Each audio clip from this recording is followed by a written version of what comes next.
Education meeting. Please join me for the Pledge of Allegiance.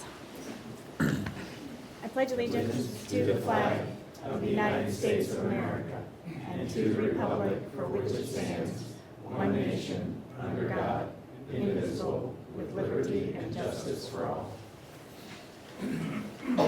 Call the roll, please. Dr. Corman? Yes, Ms. here. Deeds?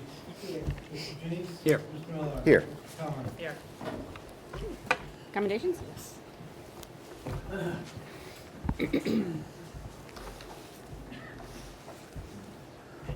one commendation tonight.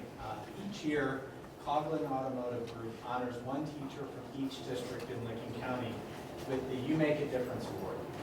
For 2017, the Granville School's honoree is Brandon Mesner. Brandon, come on up.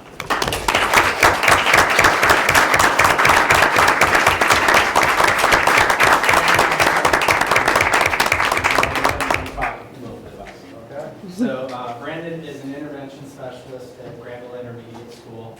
The purpose of this award is to recognize and honor a recipient for his or her outstanding effort to make a difference in the lives of students. Any teacher from pre-kindergarten through 12th grade is eligible. Brandon was nominated by Tiffany Bafford for his dedication to her son, Cohen.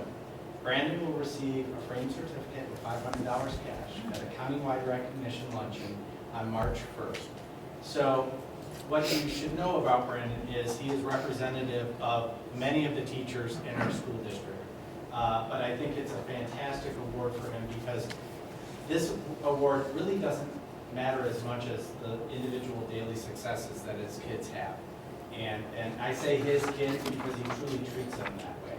And so it's an honor for a person like me that's in charge of instructional leadership to look at a teacher like Brandon and say, great job, congratulations, and well done. So on behalf of the Board of Education, the administration, you have made a significant difference. Thank you.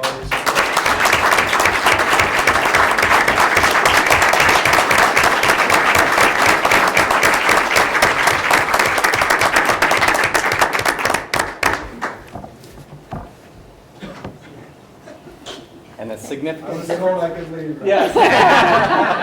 I go make a difference. That's right. Okay. Staff reports? Yep. So next, I'd invite Mr. Bernath to come up and give you an update on global studies and world language. Yes.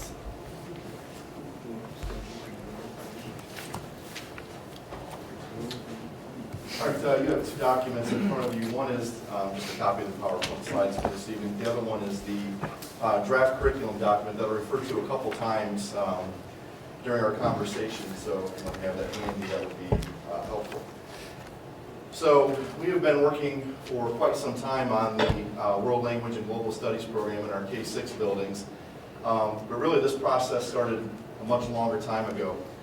Even prior to the innovation process, global studies was something that we looked at in the district, starting at the high school, the Global Scholars Program.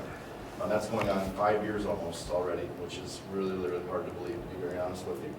But this K-6 program really started through the innovation process. One of the finalists, if you will, conversations that we had about the innovation we want to make in our district was K-6 language at the elementary. From that innovation process, we took that idea, even though PBL kind of became the overarching professional development that we went through with the district over the last year and a half, we still saw the need and the value of a K-6 language program. So we took that to the leadership team in our retreat this past summer. We had a visioning exercise. What do we want this program to look like down the road? We know it's not going to start that way, but what do we want and what kind of things do we want to see in that particular program? And then with the World Class Education Committee, we did a similar visioning activity, which the unique thing about that process was they're almost the exact same outcomes between those two groups or those two input processes that we had.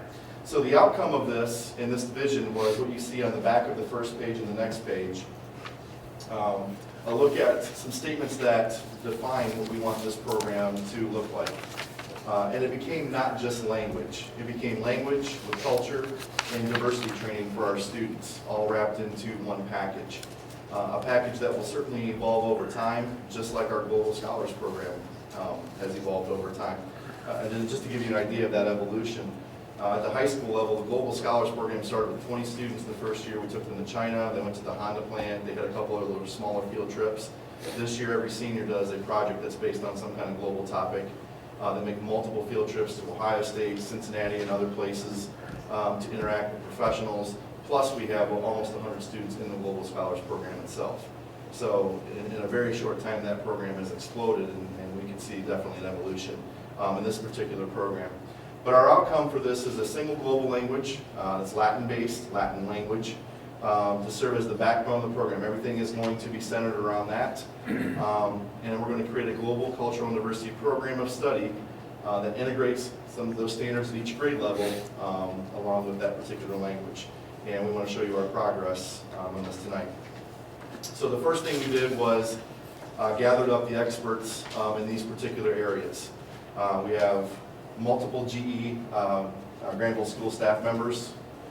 We were able to secure the talents of 2 linguistic experts from Denison, in Nasika Marcos and Monica Ayala Martinez. And then also Tanya Hedges-Roy, who has a wealth of experience in education in culture and diversity studies, and she has been phenomenal to work with because, frankly, very few of us in this top group have any kind of expertise or training or education in the diversity aspect of education, and that's where she was able to fill in a significant gap for us, and she's been immensely valuable in this process. I can't stress that enough, so if you see her, tell her thank you. So this is the committee that's been working on this for the last few months. We've met several times, and this is the product of our work. The first thing we wanted to look at was language and language resources for the K-6 program. We want to talk about the structure of that K-6 program, how cultural diversity and global resources and curriculum fit into that, and then actually craft a job description and qualities that we're looking for in an applicant. This is a little different position than just putting out there that we want a teacher that teaches language in K-6. We want more than that, and you'll see that reflected in the job description as we get to it later on. So the structure of the program, first and foremost, was that there was universal access to the program. In other words, we want every student to go through every aspect of it. That means we can't put it in situations where if students are getting pulled out of these classes or pulled out of this section of the curriculum or they're accelerated past a certain point, that they're going to miss out on different aspects of the curriculum. So we have to make sure that it's put in places where everybody has access all the time, K through 6. And that was a non-negotiable for us. It had to allow for an organic interaction, or integration, and evolution of the program. So ways that we could connect it to the curriculum that weren't forced, that weren't contrived, but would happen on its own naturally over time. And those will certainly grow as we get into this, but things like project-based learning opportunities. And that spurred some of the staff members that we had in the committee that they wanted to be a part of this process because they were interested in how it connected to their specific subject and how they could do a PBL project potentially down the road, integrating with this new curriculum. So the outcome of this was it'll be part of the specials rotation in each building. That's a 4 or 5 day rotation depending on the building. There'll be 1 teacher at GES, 1 teacher at GIS. Spanish will be the language of choice. Not that we won't maybe introduce snippets of other languages here and there as part of the cultural studies, but it's going to be the language that we're going to focus on K through 6, mainly because it's Latin-based, but also its prevalence in the United States, and it is a career language. If you can speak Spanish fluently, that opens up doors later on down the road in this particular country and abroad. So that was the outcome of that particular process in terms of the structure and how we're going to deliver this to students. The how was actually kind of the easy part, the what was the much more difficult. And that's where we get into the global and cultural and diversity curriculum aspects of this. So the biggest thing with this is, if you go out there and look at the K-6 standards for language in Ohio, these are the 2 statements that you see in terms of teaching culture from a language perspective to students.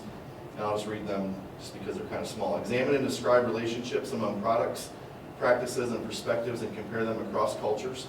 And experience the target language and culture and share information and personal reactions with others. So pretty vague, wide, very open statements that you can really interpret a lot of different ways. And we didn't want to leave the cultural and diversity aspects of this curriculum to interpretation. We want it to be consistent regardless of the person who's in that particular position and teachers. So we set about making a very consistent scaffolded content over time that builds upon itself from kindergarten all the way through 6th grade. And for those of you that have social studies backgrounds, we use what's called the expanding communities model. Not my words, Mr. Hopping explained that to us once we got done with the process. But there actually is a model in that you teach culture and diversity starting at culture and diversity that's most close to home, and then you work your way out into an expanding community, which makes sense from a K-6 environment. Students know their own homes and their own communities first, and then you branch out to a more global aspect as you go through that education. And you'll see that reflected in our curriculum.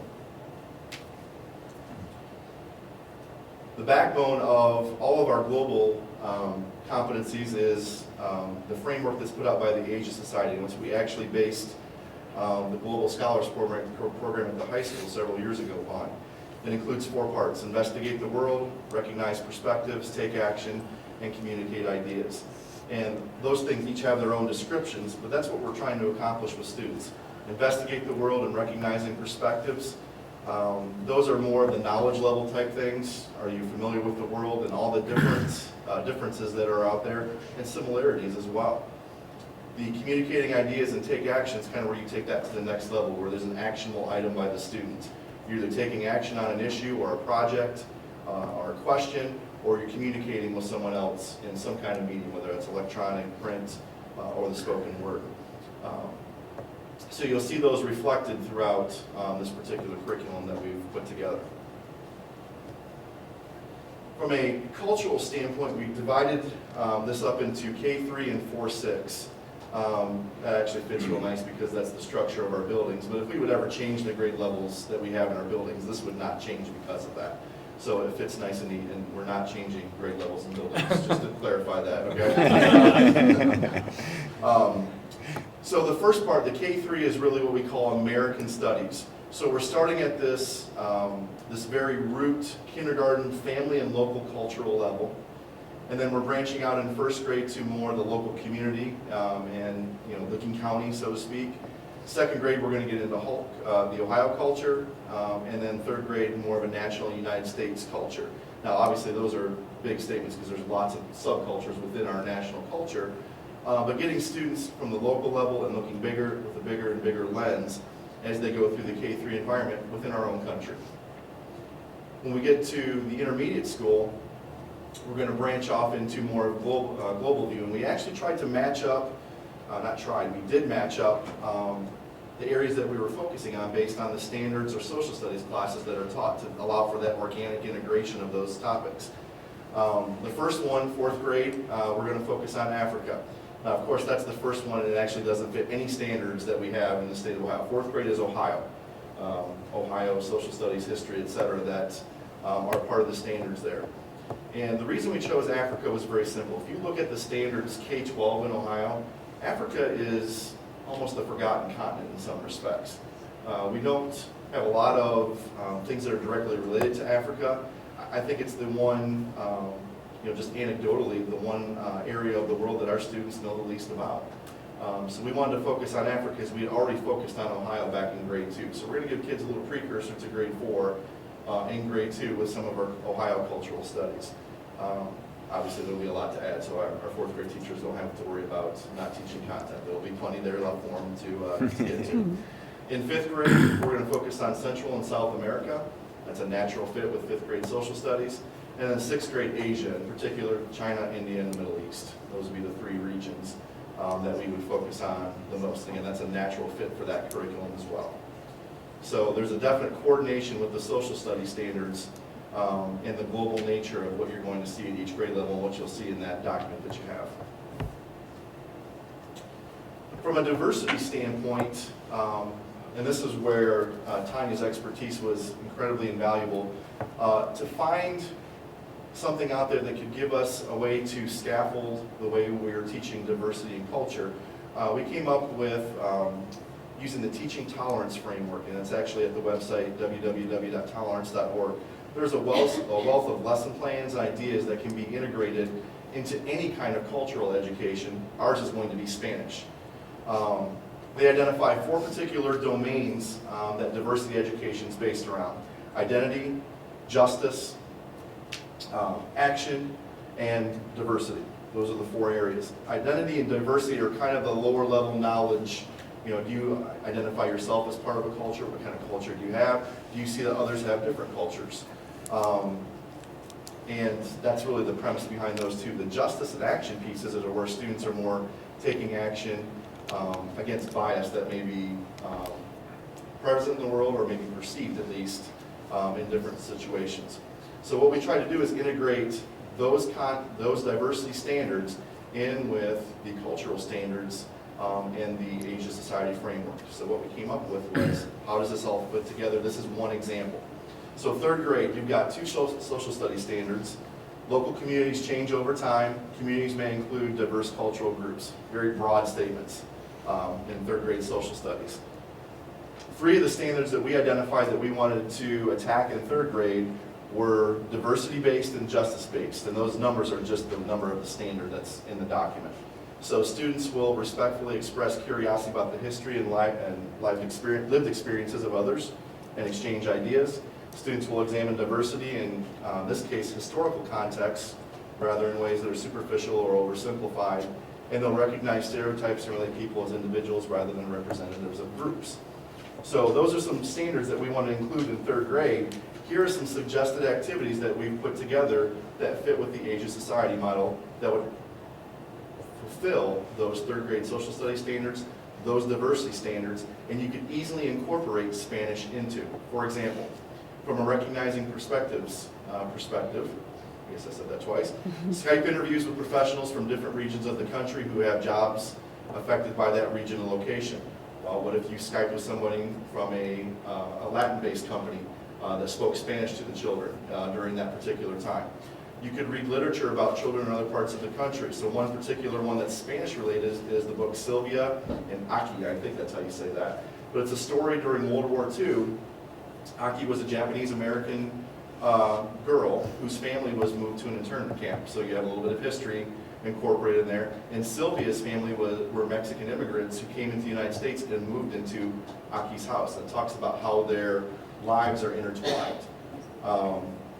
Again, you can definitely incorporate some Spanish into that, I'm sure, from talking about a location and a home and the background of Sylvia, but you also have the historical context of Aki's family and what they went through. You could Skype or pen pal with a classroom from another state outside of the Midwest. Maybe you write to each other in Spanish. I'm sure I know there are other schools out there that are teaching Spanish at younger ages, so having kids have that conversation or that writing in a Spanish language. So you're tackling some of these standards through the Spanish that you're offering, and you're also teaching a little bit of social studies to the kids at the same time. This takes a very creative person and somebody that has a lot of background, not just in Spanish, but in diversity training and cultural training, and that's what you'll see in the next step with our hiring process. So we are going to post these positions this week. They'll go out locally through the Ohio Department of Education and other national sites that we always use. But we're also going to use the people within the group to advertise to maybe non-traditional places for teachers. And we have a variety, too many to list right now, just places where we can put this job. Committee members will be involved in the hiring process, and this is how we posted this job. I'm not going to read this whole thing to you. The thing I want to point out are the underlines. Successful candidates will be heavily involved in the development and implementation of this new program. So once they're hired, we need to get them on board right away. Not wait till August, maybe much sooner than that. They need to have a K-12 Spanish language teaching license or some kind of alternative licensure. So this is a place where we can maybe work with somebody who's got a wealth of experience but doesn't have the teaching license, but can get that teaching license or that alternative licensure. Spanish proficiencies at an intermediate high level or a near native level. I learned more about what near native means in one meeting than I probably need to know, but that would be something that's very important to people who are applying for the job. What level of Spanish do I need to know? Near native, they're very well versed in Spanish. That's the easiest way I can describe it to you. And then finally, the last piece of this cultural diversity training or experience teaching a global studies curriculum, emphasizing diversity is preferred. And that's going to be a place where now our pool got a lot smaller real fast. And the reason we used the word preferred was we do want to open it up to a variety of candidates and make sure that we have enough to have a solid interview process. And then we can make decisions, do they have the cultural diversity training that we really want in this particular case. So this is going out in addition to the teacher, the normal teacher job posting. And then finally, we haven't talked about the language component. You're probably wondering where that was. And the reason for that's very simple. Whoever we hire for these two positions, we want them involved in the language component. We have some resources that we found think fit, but we want their input into this process. So we have not purchased any language resources. We will not do so until late school year, early summer, so they have an opportunity to have input in this process and build the language component of this. I don't speak Spanish. I'm not going to pretend to speak Spanish, so I will help them with that curriculum development, but they need to be the expert in their content area. And so we want them to be involved in that process. So that was a lot in a very short period of time. I'm happy to answer any questions that you have.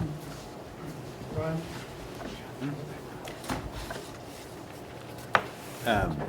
This is fantastic stuff, and I had the benefit of hearing some of this in the World Class Education meeting. I'm really excited about it, especially excited about how we're planning to integrate the language with the project-based things and the diversity and the other kinds of stuff. So I think that's just a fantastic blend there.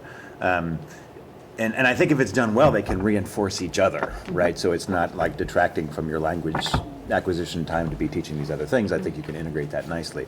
Do you have a sense for sort of the split of how much of the curricular time is going to be based on language acquisition and how much of it's going to be based on other global kinds of studies and issues and so forth? Is there a way to kind of calibrate, or is that going to depend on the staff and the grade level and so forth? I think it depends on the staff. I think initially you're going to have more of a focus on the language piece, just because getting off the ground, that is the backbone of this particular program. And I certainly don't want to limit them. I don't want to say, well, you have to spend 90% of your time on language acquisition when that may not foster that creativity that we want to see in this particular position. So language is the backbone. That's from the innovation process, why we started this process. But it needs to be incorporated into the other areas as much as possible. Where it becomes more difficult are places like, if you're doing Central and South America, there's a lot of easy Spanish culture and language integration you can do in that. Africa is going to be a little more challenging for these individuals. But I think that the way that you can extend it back into the classroom as well, I think has fantastic opportunities as we get into PBL and things like that. I think that's going to be really great integration. So kind of mechanically, this is going to be one of the specials that's added to art, music, gym, and potentially library in the rotation cycle.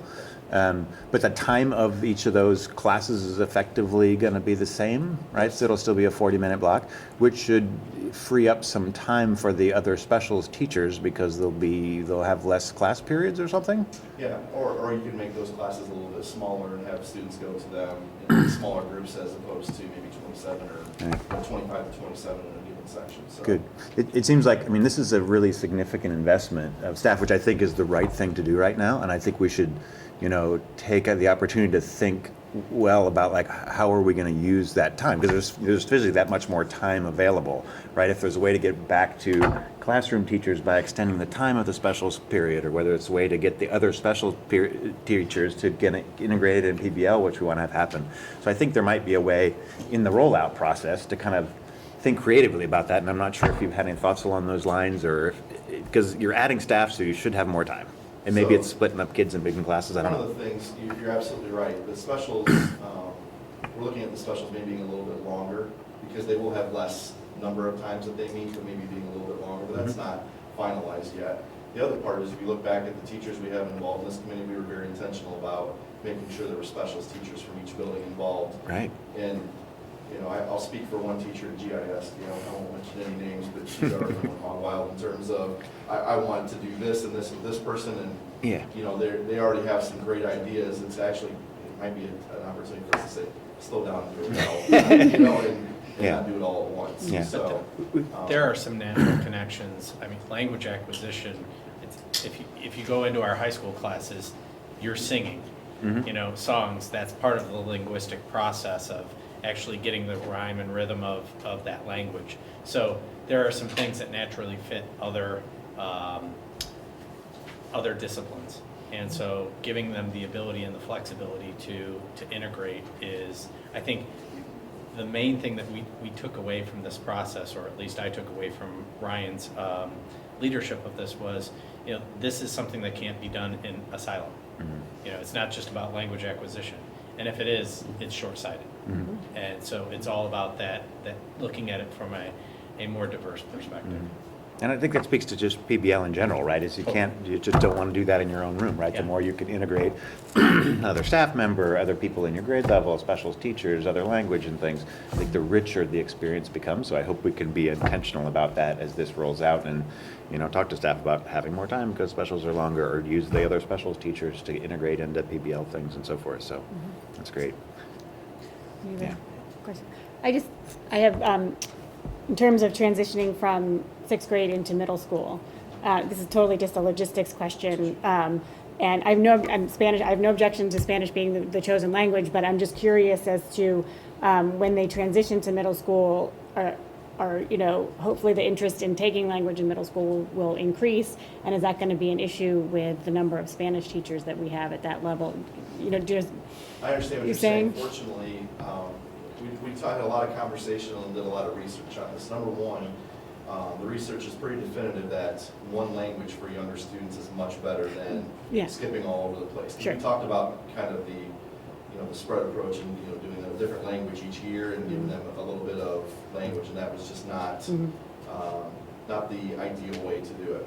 The second thing is any language that a student takes, regardless of what it is at an early grade level, means they're more likely to A, take a language later on, and B, whatever that language is, pick it up much more quickly. So I would say it's really no different than we don't offer Latin until high school, and students still take Latin in high school. Right. More than fill up Mr. Fisher's schedule on a yearly basis. Okay. So, they've had French or Spanish for a year and even have a high school credit for it in a lot of cases, but they still choose to switch to that Latin language. So I think we're actually going to have more. We also have flexibility with staff members. Most of our staff members can teach both French and Spanish. Oh, okay. So we do have that flexibility, and it's something we have to keep in mind moving down the road. Should we ever have an opening, that we need to look for that flexibility if possible. Okay. Hire the best teacher first, but flexibility is also something a consideration in that scenario. Okay. Yeah. But I think the other part that we've talked about is when those students hit the middle school, are we going to eliminate Spanish 1? Will they have mastered that content? And that might be an option, but we don't know what that looks like. Right.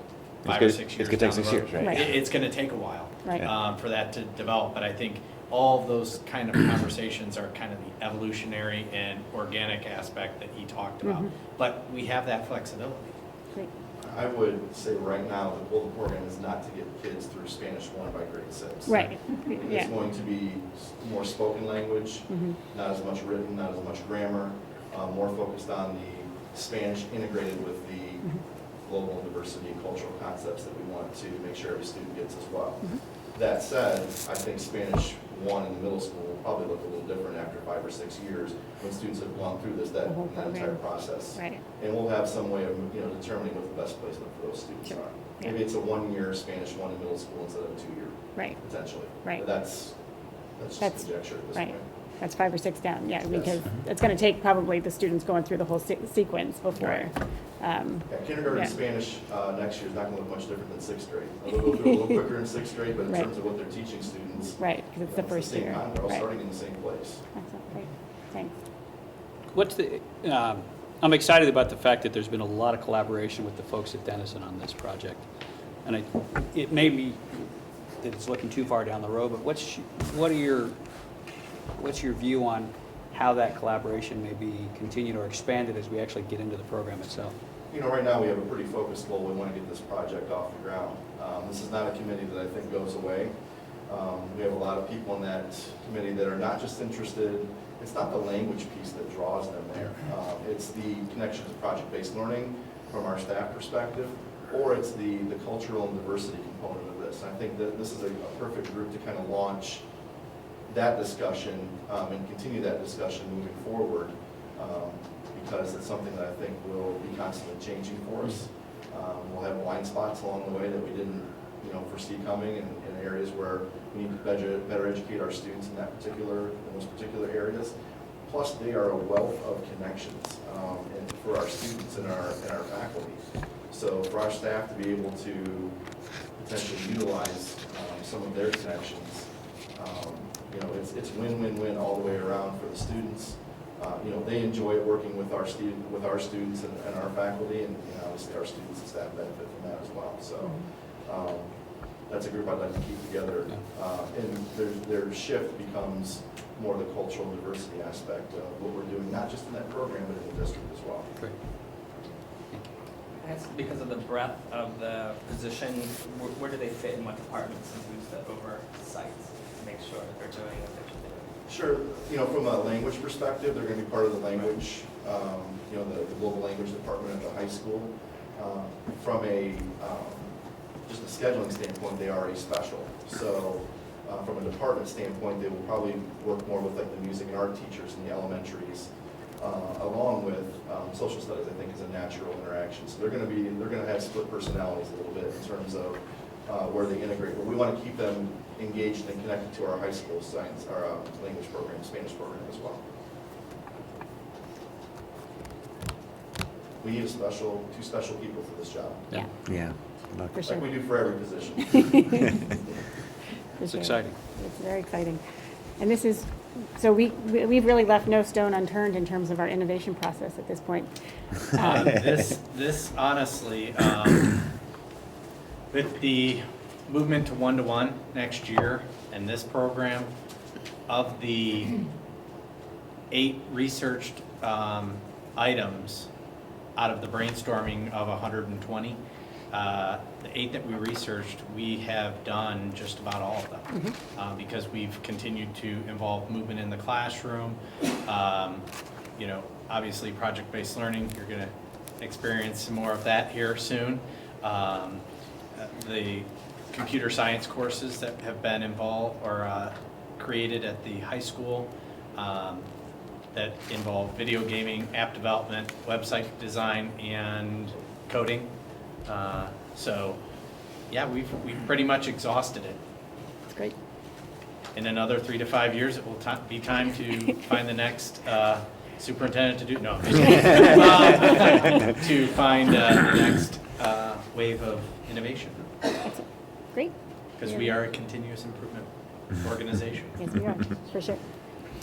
Okay, Thanks, Ryan. Any other questions? No. Okay, Ryan, Great- can you great set work up by the that committee, next though. piece? yeah, definitely. Thanks to the committee. Yeah. Ryan. I have to tell you, I visited the committee several times, and you know how sometimes you organize a committee and you see an initial exuberance and then a waning enthusiasm over time? This has been a group that has really been fully engaged the entire time. And I think that speaks volumes to what they created.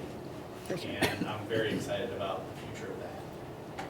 And as Mr. Burnett is getting the next piece up, I get to talk to you about policy. So that was exciting. Now I'm going to bore you to death. So I apologize up front for how fast I'm going to talk and about what I'm going to talk about.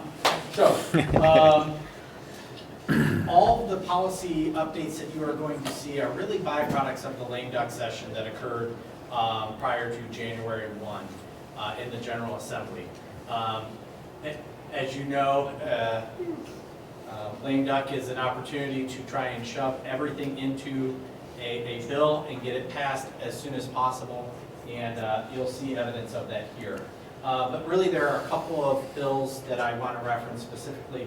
House Bill 410, which was a truancy bill that talked about truancy and student discipline, has a lot of implications, and you'll see those here, and I'll reference them. Senate Bill 3 has a lot of implications about deregulation and testing and a couple of other policies. All of these have multiple policy aspects to them, and we'll kind of walk through that. Senate or House Bill 438 looks at property disposal, counselor evaluations, and health curriculum. And then Senate Bill 199 talks a little bit about Ohio's concealed carry law and how that impacts local school districts. It also has changes to GB, the joint vocational school district membership that we talked a little bit about at the last board meeting. So it is a wide array of policy changes. The first one, item BB, is really the school board legal status, and all that does is talk a little bit about the CTEC membership and eliminating the term limit that has been in place for many years. So that has eliminated that requirement. Board member qualifications, that eliminates that criteria that a board member from our board would have to meet in order to apply to the CTEC board and represent Granville. So that has eliminated that requirement. We made resolutions at the last board meeting that eliminated that as well. This just solidifies it into the policy language that's recommended by OSBA. Also in changes to the bidding requirements, anything over $25,000 previously had to come before the board to and go through a bidding process, and then you'd have to approve that bid. Now they've raised that to $50,000 for purchasing any materials with federal and state funds.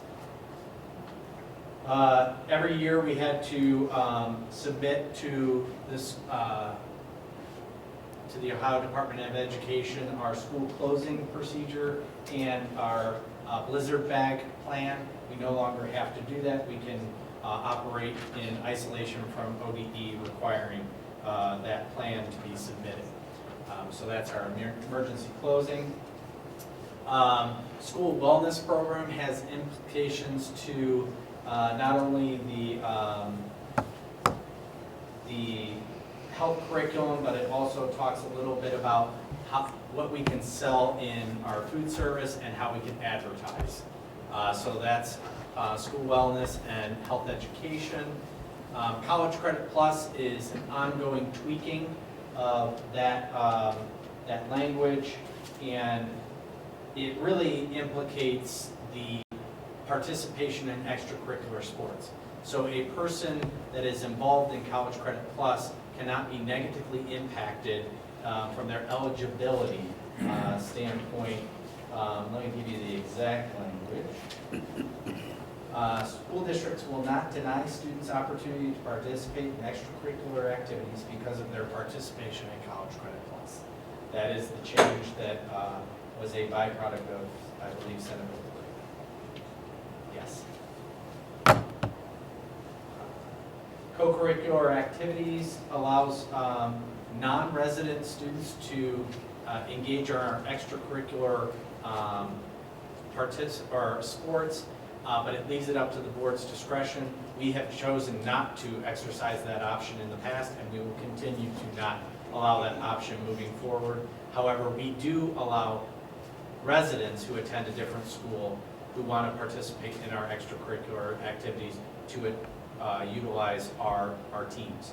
So if a student lives in Granville but attends Granville Christian Academy, and Granville Christian Academy does not have the sport, they can participate in our sport that we offer here at Granville Schools.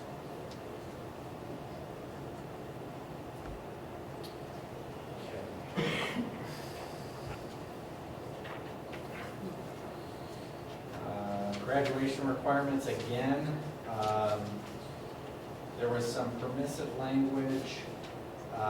It's a required policy, but really all it does is make a tweak that our students that are in a career-based pathway math course, it must be approved by ODE. Okay, again, a small change, but it requires a rewriting of the policy. So that's part of the graduation requirements. I talked about House Bill 410. The next, I would say, student absences all the way down to student expulsions are all byproducts of House Bill 410. I testified in the Senate Education Committee, and actually the Senate approved my recommendation of a 10% threshold to be established for the requirements of the law, and it was changed literally at 2 o'clock in the morning on the last day of lame duck in the house to a 5% threshold. Still a threshold, but there is more work to do from an advocacy perspective because the 5% still includes unexcused and excused. So if you have an excused absence, even medical, it's still lumped into our aggregate truancy rate or chronic absentee rate that's listed on the department's local report card, which we feel is not representative of our true level of absence on a regular basis. But what it does is it outlines the hours required for mandatory attendance and then the hours that consider students chronically absent. So it moves from days to hours. It defines truancy. It talks a little bit about students' rights and responsibilities, student discipline, student suspension, and expulsion. Basically, it eliminates our ability to expel a student who's chronically absent. Makes sense, right? If they're chronically absent, we don't really want to expel them because then we're kicking them out of school for being absent. Kind of a no-brainer. It's an exclusion now.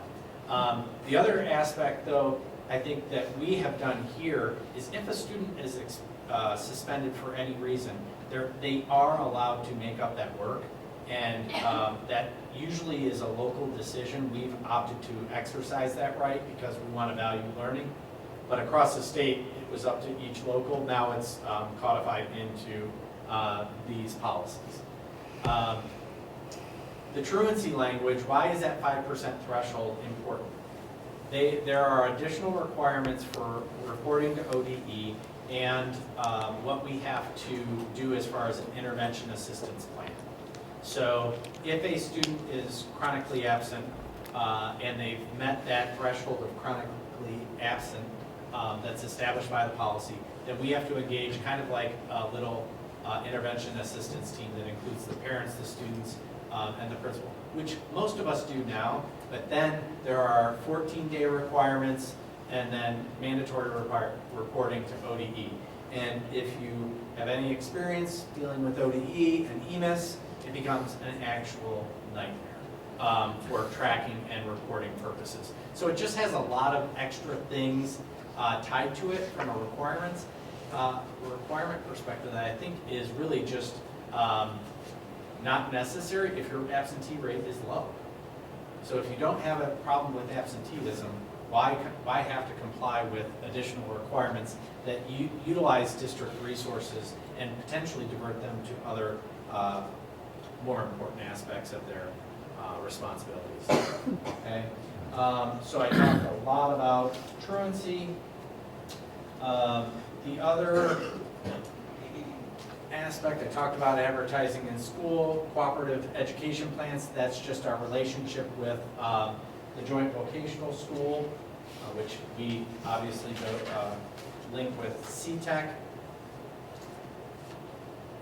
I've talked a little bit about Ohio School District legal status and the evaluation of professional staff and school counselors. OTES continues to have tweaks and little language aspects. I talked with the board. The state board has recommended 6 changes to the OTES model that will have been presented to the state superintendent. I believe in the next couple of months we're going to see that proposed to the broader General Assembly. The evaluation of school counselors, they now have a consistent framework, much like OTES, and so this policy brings the school counselors in line with the other staff members in the OTES model. I talked a little bit about emergency closing. Why are they referenced multiple times? Because anytime a policy is referenced in another policy, it has to change with that policy. So let's see.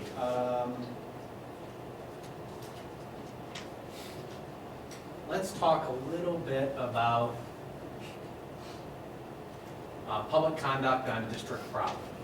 And I've kind of covered the zero tolerance policy because that was implicated in the truancy language. But the concealed carry. There is now language that says, and I quote, it allows a person who has a valid concealed handgun license to leave a firearm in a motor vehicle while in a school safety zone, as long as the vehicle is locked. Right now, our schools are weapon-free zones.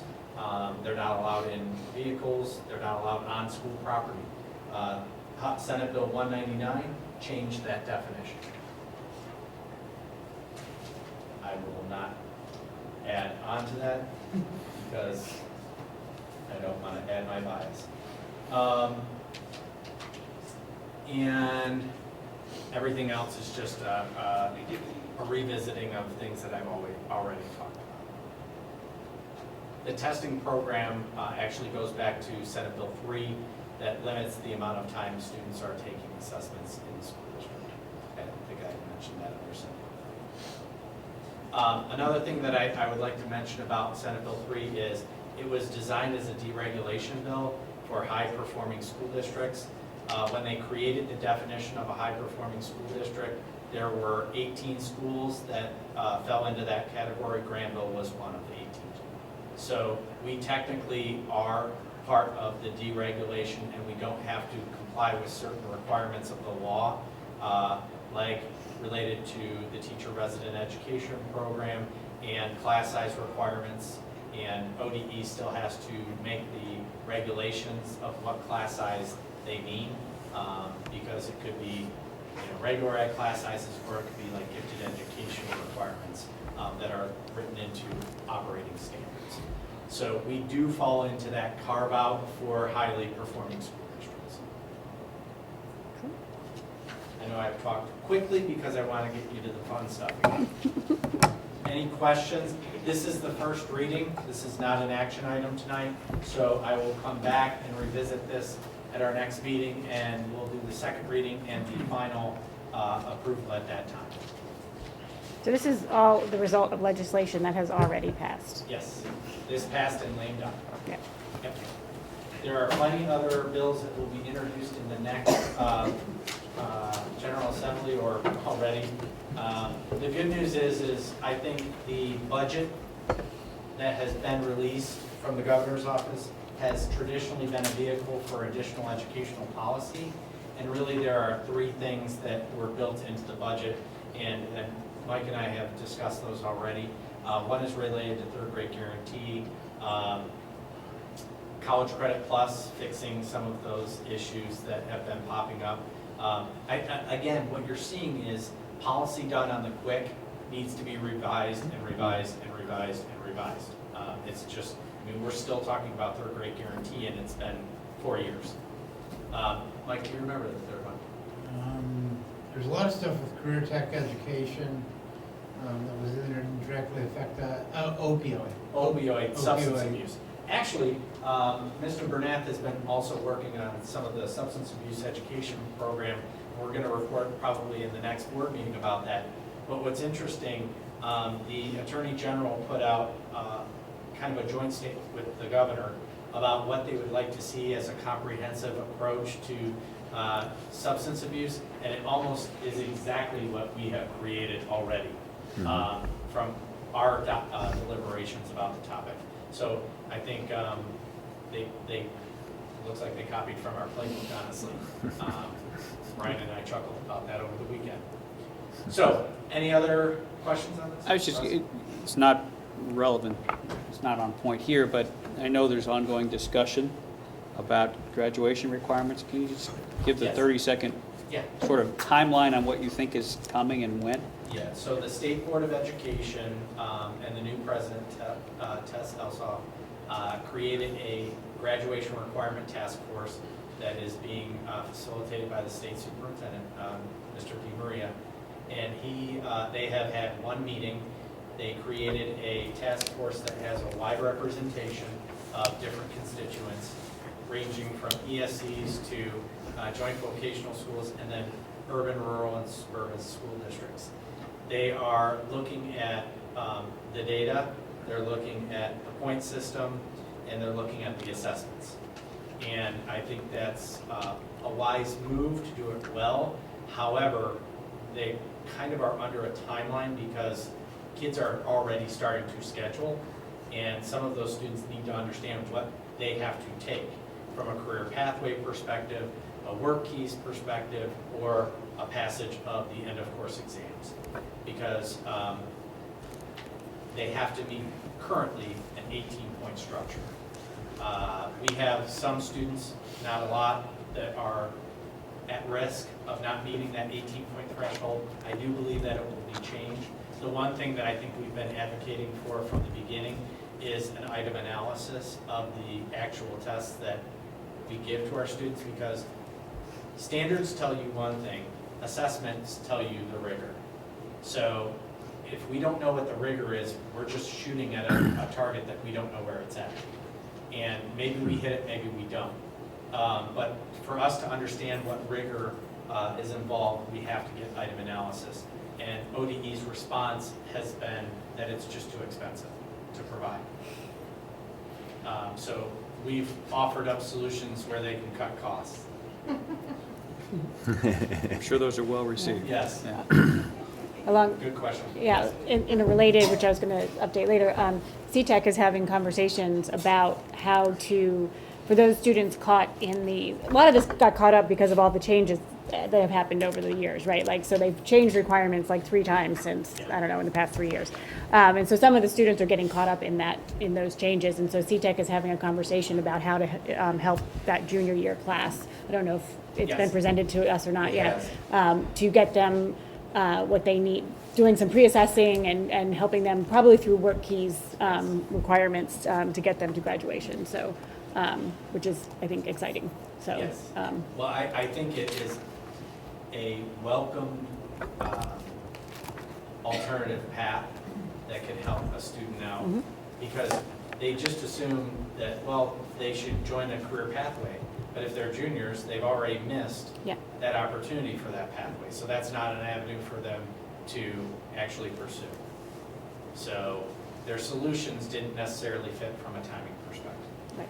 So anyway, so that's, Yep. I think that's going to come our way. Or It's, Yeah. it's an ongoing conversation as far as graduation requirements, but their timeline is that they have to have something back to the state board, I believe, by the end of March. Okay. And did he drop the non-voting members of the board requirement that was being discussed? That is currently still in the budget. Okay. But all indications are from our local legislative representatives is that that provision will be stripped. Okay. And we encourage that to happen. Anything else? All right. Thank you. Come back to the fun stuff. Does anybody need to switch this? Glenn, you have to switch to a new presentation. Here we have it up. They have it up? It's Okay. up, it's just-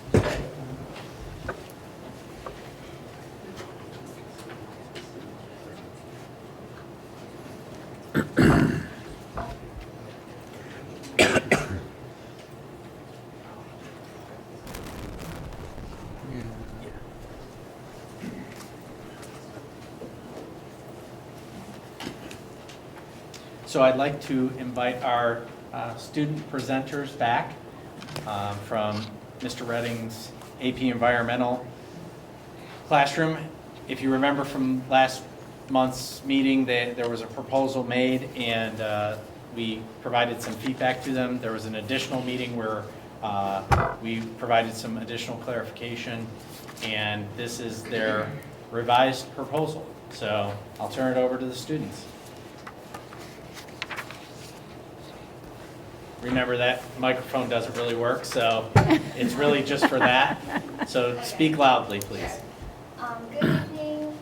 Tonight, there's been a lot of innovative ideas, and speaking of innovation, Madeline and I would like to talk to you about the design of our proposal for Phase 3 of the Granville Intermediate School Building.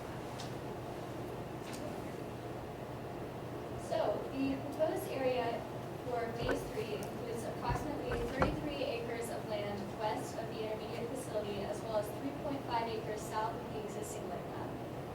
Included within these 33 acres will be the establishment of an 18-acre native warm season grass and wildflower seed production area. This will contain species-specific regions that will mature and provide valuable seed resources for future conservation Seeds will be manually collected in these different regions and then can be donated to conservation organizations, sold to seed companies, as well as members of the community. This addition would provide an extremely rare opportunity for students and the community of Granville to spread the value of the GIS Land Lab beyond its borders, allowing the community to take home a piece of the land lab. The research potential for this component would provide critical data to further scientific knowledge associated with host plant interactions for pollinators, as well as establishment and management regimes for individual prairie and pollinator plant species. This seed growth educates students about agriculture and will provide educational opportunities unparalleled to the current land. The seed production area will provide additional prairie and pollinator habitat, as well as ideal soil stabilization, creating enormous potential to naturally filter over 400 acres of upstream runoff and remove excess sediment, nutrients, and pesticides, while helping to restore the poor soil quality caused by intensive agricultural practices. Additionally, Phase 3 will include a diverse riparian zone and forested wetland that will integrate into the ecosystem and create a unique learning environment. 4 acres will be utilized to encompass the project area with a natural fence row to separate the land lab from the adjacent agricultural fields. The fence row will create a natural barrier through a succession of plants to keep invasive species out of both the land lab and the agricultural fields. This will include hardwood canopy trees to understory trees to early successional shrubs and then legumes leading into the land lab. This will help fight against habitat fragmentation and become a wildlife corridor that animals can use to migrate around the land undisturbed, increasing nesting and foraging opportunities.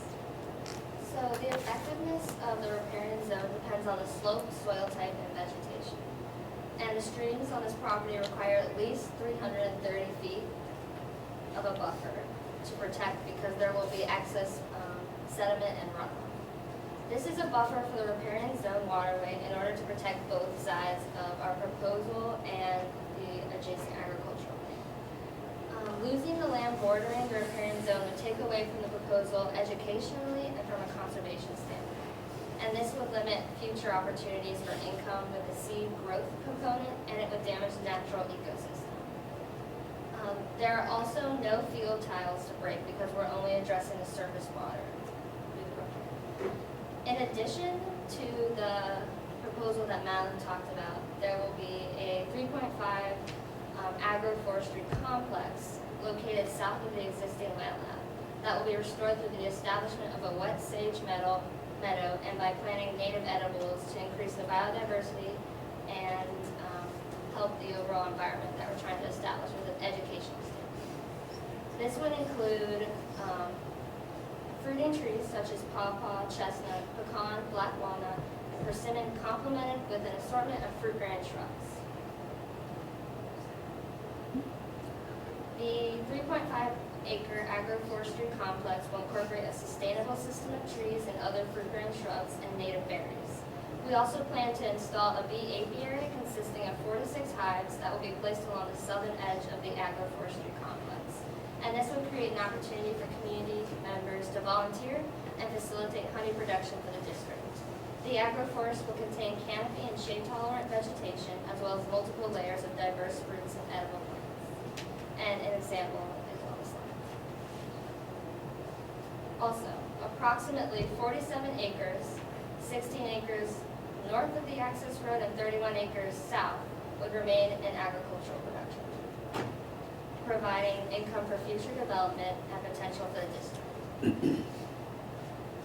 And now Dustin would like to talk about the budget.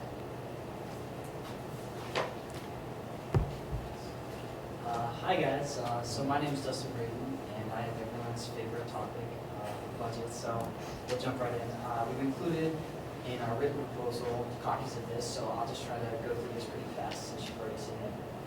Okay, so I'll start with liabilities. From the loss of the lease, from phase 1 and 2, $6,300 were lost. For phase 3 and 3.1, $6,933.58 are what we estimate to be lost. if it was to be approved, for a total of $12,833.50. That's from the loss of lease. For maintenance and upkeep of the infrastructure, so that's going to include the bridges, the amphitheater, and the boardwalk we've already incorporated into the land lab. That's going to be about $200 annually. And then for equipment and personnel contribution, for the personnel contribution, $1,800 would be paid by the district for personnel contribution as per the agreement with U.S. Fish and Wildlife. And then for the land and guard management position, which would be an annual stipend, we're estimating $6,000 per year. And then a one-time payment of $371.20 for the tractor to pull the provided tree planter and grass drill for the new petition. And then for maintenance and operation of the previously mentioned power equipment, it's going to be about $2,100, and that would be annual. So the total liabilities is about $23,304.70. As for the assets, and this includes phase 1, 2, and if 3 and 3.1 were passed. For grants, we've gotten $5,000 from the Stream and Wetland Foundation, $3,000 from the Granville Foundation grant for professional development and project manager, and $3,000 for the Granville Educational Foundation grant. So that's a total of $11,000 from grants that we've gotten, and we'll continue the hunt for these opportunities. As far as donations go, we're planning on, we've already applied this year, and due to funding, Kiwanis is working on funding addition to the Wildwood Park. There's going to be about, we're asking for $1,000 a year basically for donations from them, and we've contacted them and they seem really excited to be working with us. And unfortunately, we can't get that this year due to that repair I was mentioning at Wildwood, but we plan on going forward with that in the future, and that will be annually. As for labor and maintenance, the U.S. Fish and Wildlife paid $33,366.48, or that's what they would pay for the addition of 3 and 3.1. And in phase 1 and 2, the U.S. Fish and Wildlife paid $11,000 for a total of $44,366.48. That's labor and maintenance from the U.S. Fish and Wildlife, and that would be phase 3 and 3.1 tax. For in-kind services and resources, the U.S. Fish and Wildlife will have a total of $61,911. Denison University has worked with us a lot and given us $30 in value for in-kind services and resources. From the Streams and Wetland Foundation, we've gotten $10,000 in value. Dawes Arboretum, again, $10,000 in value. Lincoln County Soil and Water Conservation Districts, $10,000. And from Boy Scout service projects, which were the bridges, the amphitheater, and the boardwalk we mentioned earlier, that's a $1,200 value. And from the Girl Scouts service projects, which would be signage that we're using, we're working with them right now, we have $400 of value estimated. And then as far as nesting boxes donation, we've gotten wood duck, kestrel, warbler, and bat boxes as $200 of value. And then for the prescribed burn boss donation that we get for the prescribed burn, it's $2,500. And then for the future revenue generation, from 3.1, the agroforestry section that we're about to talk about, we estimate $200 a year that we could gain from that after we get it set up and going. And then for the wildflower and warm season grass seeds, from $2,000 a year for that. So, and then as far as community outreach, we reached out to Chief Curtis of the fire department and asked about the value to the firefighters who get to work with us for the prescribed burn, and he estimated about $3,750.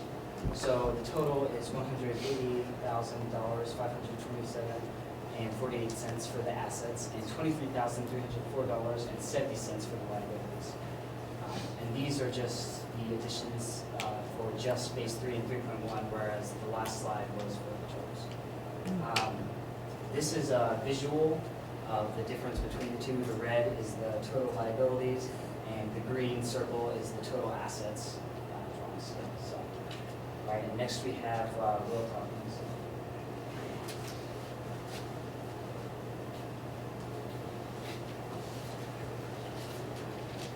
Okay, so I'm going to talk to you all about what's really on your minds, and that's the education part. So in the proposals you all have, we mentioned that the education now is restricted to the dimensions of a single building, which is our classrooms. And while we're getting larger, the buildings can't grow as well as the students. So with the additions that we're adding, I want to talk about the opportunities that will be available to the students. The riparian zones, they're going to be a key component for conservation. They'll teach students how crucial the removal of sediment is and how these zones act as a buffer between the land and the water, increasing the value of the land by improving the ecosystems. Because farming that we know today is becoming more mechanized and involving more technology, room for equipment has removed fence rows and other small corridors to increase productivity and yield. This has reduced habitat for many species and fragmented entire populations. Without the ability to move from one place to another, these animals and plants are separated. So the sanctuaries will be introduced and are going to play a key role in the survival of our wildlife, and they're going to provide a valuable opportunity for study. Sustainable agroforest, we talked about cultivating different tree species, including the rare chestnut species, and a smaller portion converted into a seed plot containing fruits and seeds for various plant species will educate students in harvesting, saving, propagation, germination, and genetics. Students will study these species' interdependence and interactions on a realistic scale and experience all aspects of an emerging branch of science. Soil science, ecology, botany, genetics, chemistry, and mathematics will become standard areas of study. In addition, bringing in more students than ever before and putting a modern spin on traditional agriculture. The Land Lab acts as a product for education, serving as a living reminder that all things are possible. Students are becoming leaders as they're not waiting for their chance to make a difference. The legacy that we are leaving behind will be impacted by them on a daily basis. Our goal is to make this resource available to all so that every student, no matter the age, no matter the grade, and no matter the institution, can go out into the Land Lab and impact the community in their own way. Okay, so since the last time we spoke with you, we have reached out to numerous organizations to seek additional support. All have responded enthusiastically, looking to help in any way they can. Partnership is a vital aspect to any large project.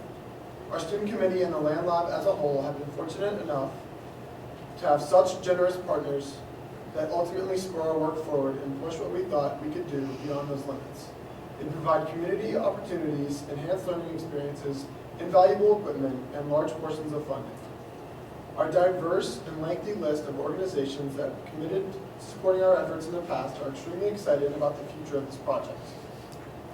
We have looked into adding 4 or 5 new partners who have all responded and cannot wait to assist in whatever their capacity. There may even be more potential to create new bonds and partnerships down the road. Our support is legion, and they stand ready to support the new direction of this ambitious project that will be enjoyed for generations to come. With such dedicated partners, we have managed to make a dream into reality, and they are here to further that dream. A few of the additional partnerships we have made include the Licking Land Trust, Kiwanis, the Nature Conservancy, Ohio Conservation Confederation, and the Ohio Department of Natural Resources. The Licking Land Trust has shown massive interest in collaboration and agreed to help any way they can.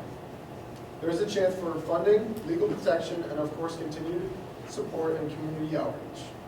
Kiwanis is completely behind the project and the future of the Land Lab. There is potential for funding, in-kind donation, and manpower in the coming years.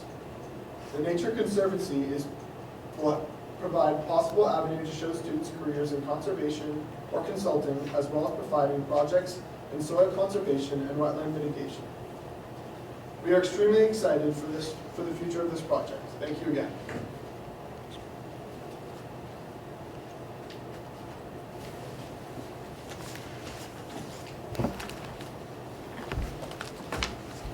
Great. Okay, so thank you very much. Great information for the board to consider and digest. What we're going to do is have public comment, and then we're going to enter into board discussion where they can talk and actually have a dialogue about your proposal and what you've suggested. So public comment? Oh, right. So we've, sorry, come to the point in the meeting where we are going to entertain public comments. If you'd like to address the board, please come to the podium, state your name and address, and you can speak for up to 3 to 5 minutes.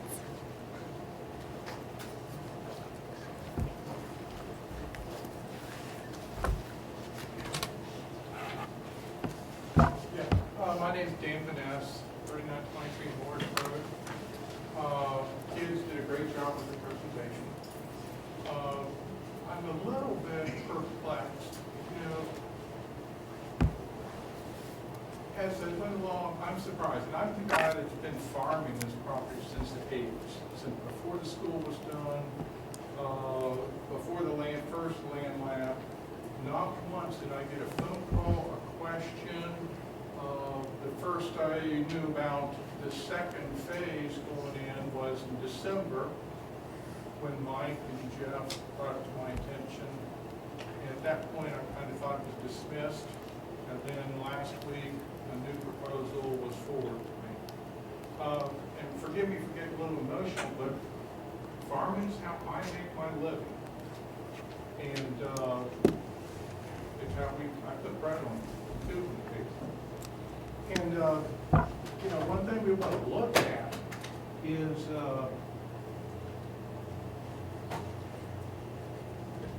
when I first looked at what they're proposing, and you have the trees that are border what you're proposing to put in. We got a pretty elaborate tile system in that west part of it, and it all drains to the waterway. And tile systems are very expensive to put in, and drainage is the number one most important thing about farming. And if you put trees and shrubs in that way, the first thing is the roots go down, they get into the tile system, and it ruins the system. Where they're proposing to put the border up there is not a good place to put it. I went down to Soil and Water, talked about the proposal with Joe Kohler, explained to him what was going on, where the tiles were. He said, well, that just doesn't make sense. He said that you need to at least keep it on the other side of the waterway so the tiles can work and get to them. Let's go back and look at the first phase that you put in. The school was generating about $6,000 a year on rent for that. But that's just what the school was getting. That doesn't talk about what was it generating gross and how much money was going back into the community that I was spending on top of what the school's making. And that was at 180 bushel an acre at $4 corn, which back then was a pretty conservative number.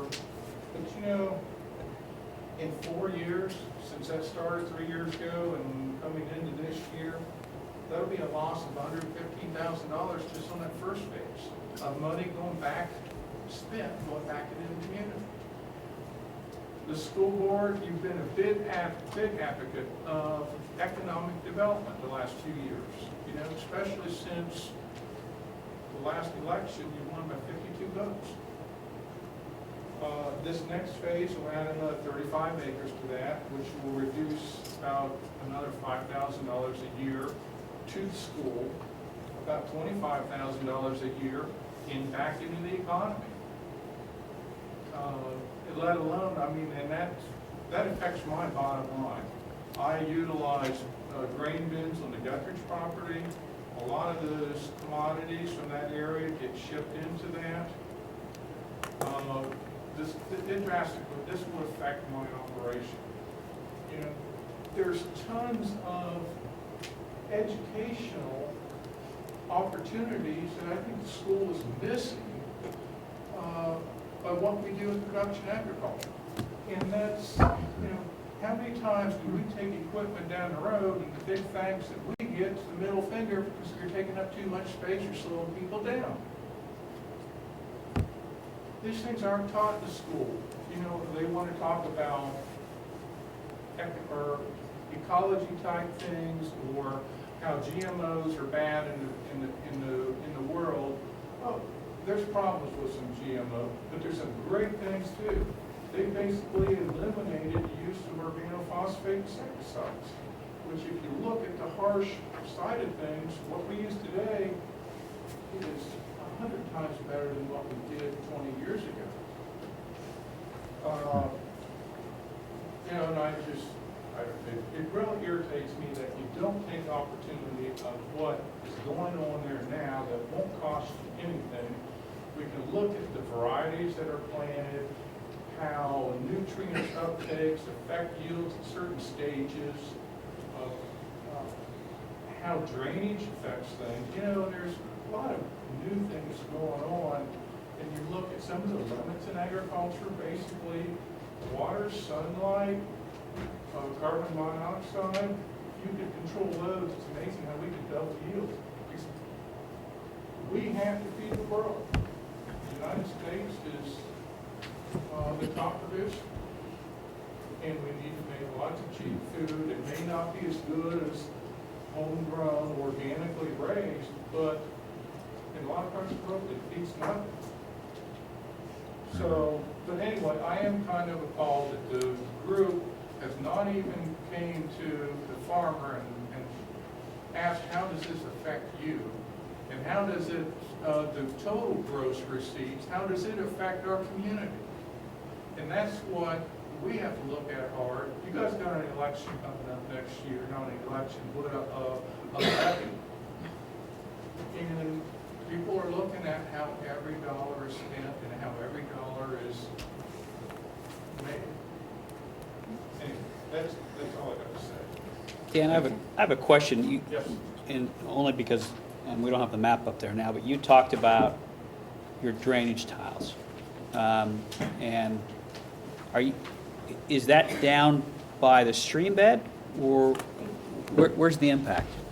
Or the greatest impact, I guess? Okay. Here is the waterways that go in. And if you look at these maps that I got from the Soil Conservation Service, if you can see some diagonal lines in here that are going this way, you kind of just barely, that was taken at a time where the ground was tilled and dried out just enough you can see that. And there's every 60 feet, there's tiles that go down and they hook into a main that goes through here. Through the stream bed. And Is the slide Is there a pointer? talking about the tiles that run this way to this stream, correct? Thank you. Okay.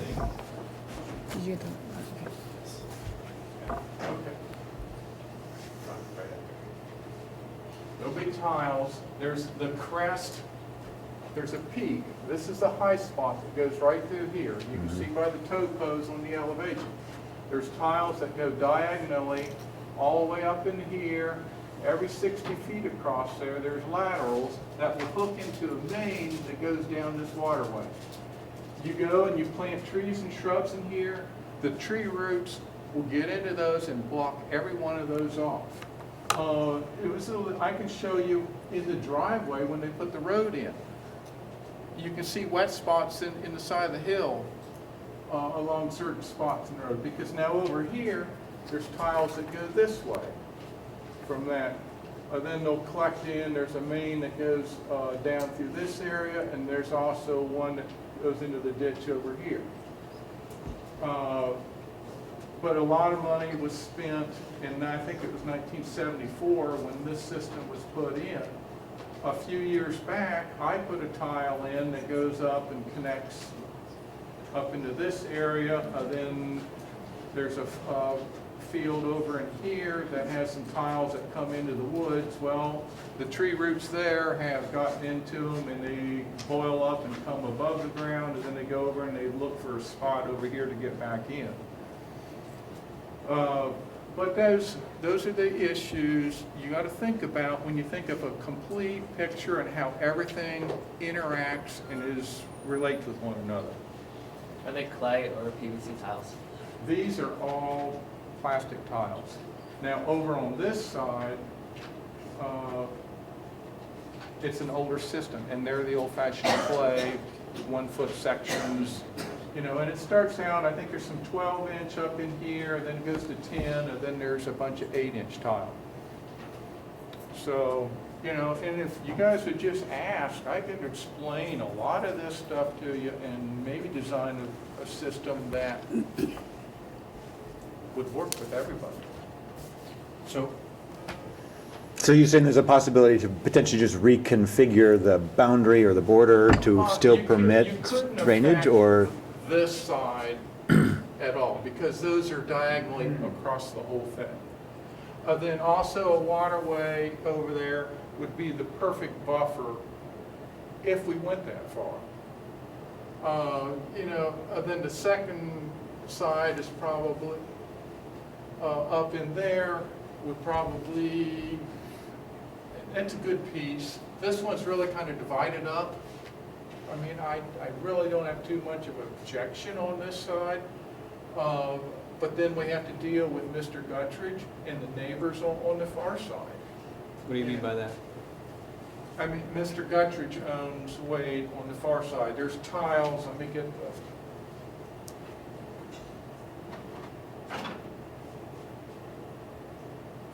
One thing you gotta worry about, it's like, there's Mr. Guttridge up here. The slope in some of this goes from north to south on this side. South to north. And what you do, if you block these off, then some of the tiles that are in here are gonna bubble up, then the water's gonna run above ground and then create wet spots because in that area, because it's trying to find a place to get back into the ground. So how does it all interact and affect the neighbors of what you're doing? So would that be the case at the top on the borderline with the Guttridge property if trees were planted, but The trees would create, they would get into the tree roots, and the tiles that are going that direction up in there, they would plug up. So and then it's gonna kind of like it does down in here, where there's a field over here, and then it slopes that way, but gravity, if there's enough gravity, it's gonna push it, it's gonna force the water out of the ground, then it goes above ground, then it goes from, and it tries to find a place to get back in. But could you find where the tiles are at up in there and not put trees in that particular area? There's a few ways around that if you get innovative enough. Dan, one of the things that I think we heard initially, or at least the students heard, was that the invasive species that could, if they didn't put a fence row in, that could travel from that area up into the Guthridge property as well. So I think that's why we came up with that solution. What's more easily managed, invasive species or the water issue? Yeah. Drainage is the single most important thing. If you have water that comes above ground, then, and it's running on top of the ground, you can't dry the soil out on the other side. You can plant everything you want, but it's not going to grow.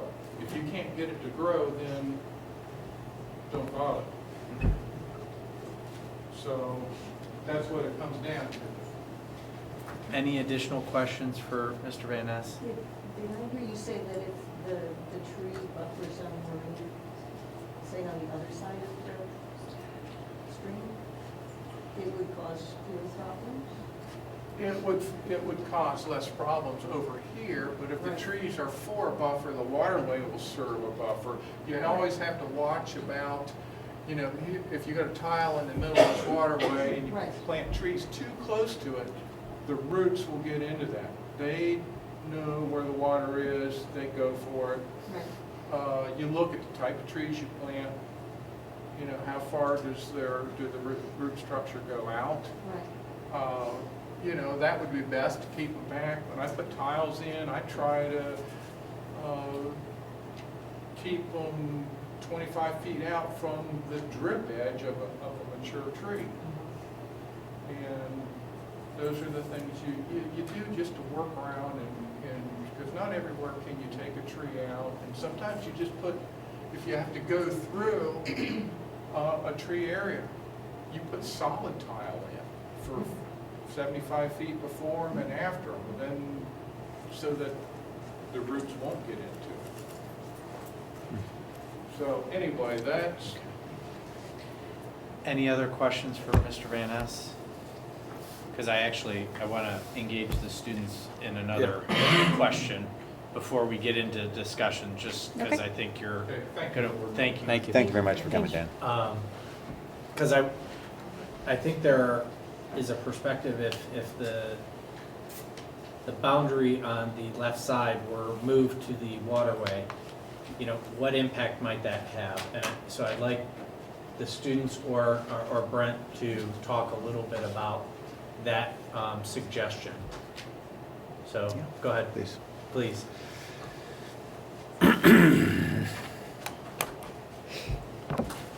One thing, when you're looking at this model here, the northeastern portion of it where the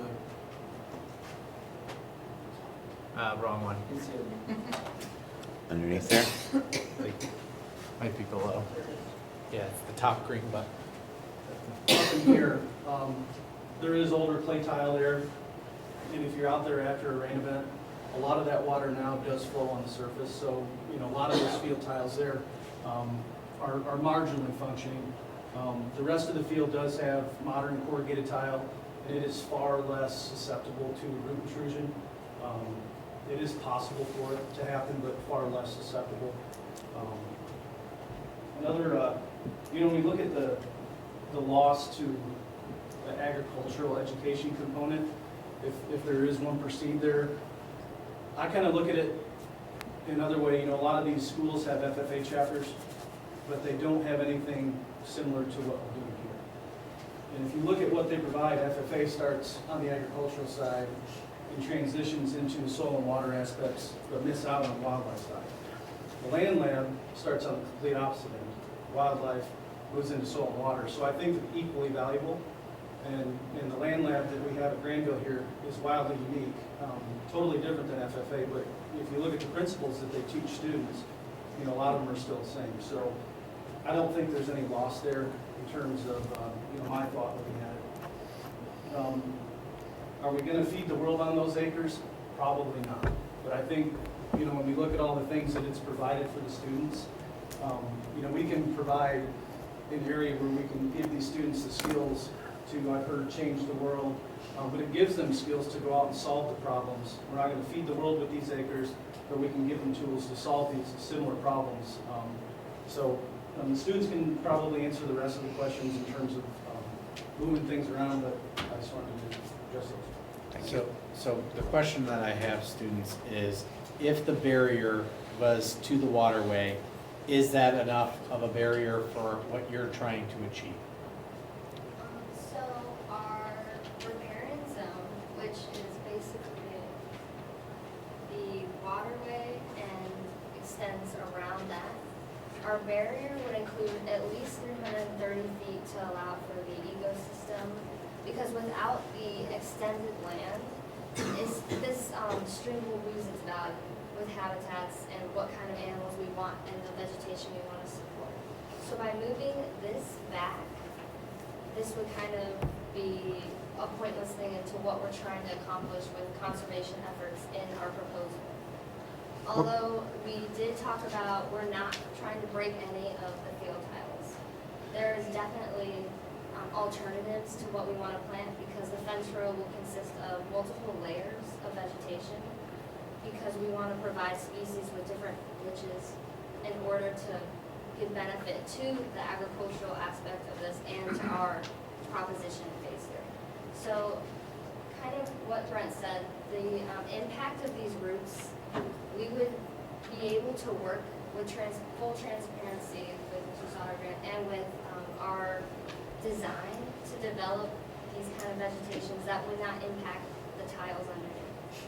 And I think also the importance of maintaining this boundary, because we also have land on this side and on this side. So both sides of this is crucial to maintain the health of what we want for this waterway. And so moving our fence row back, although possible, is not optimal.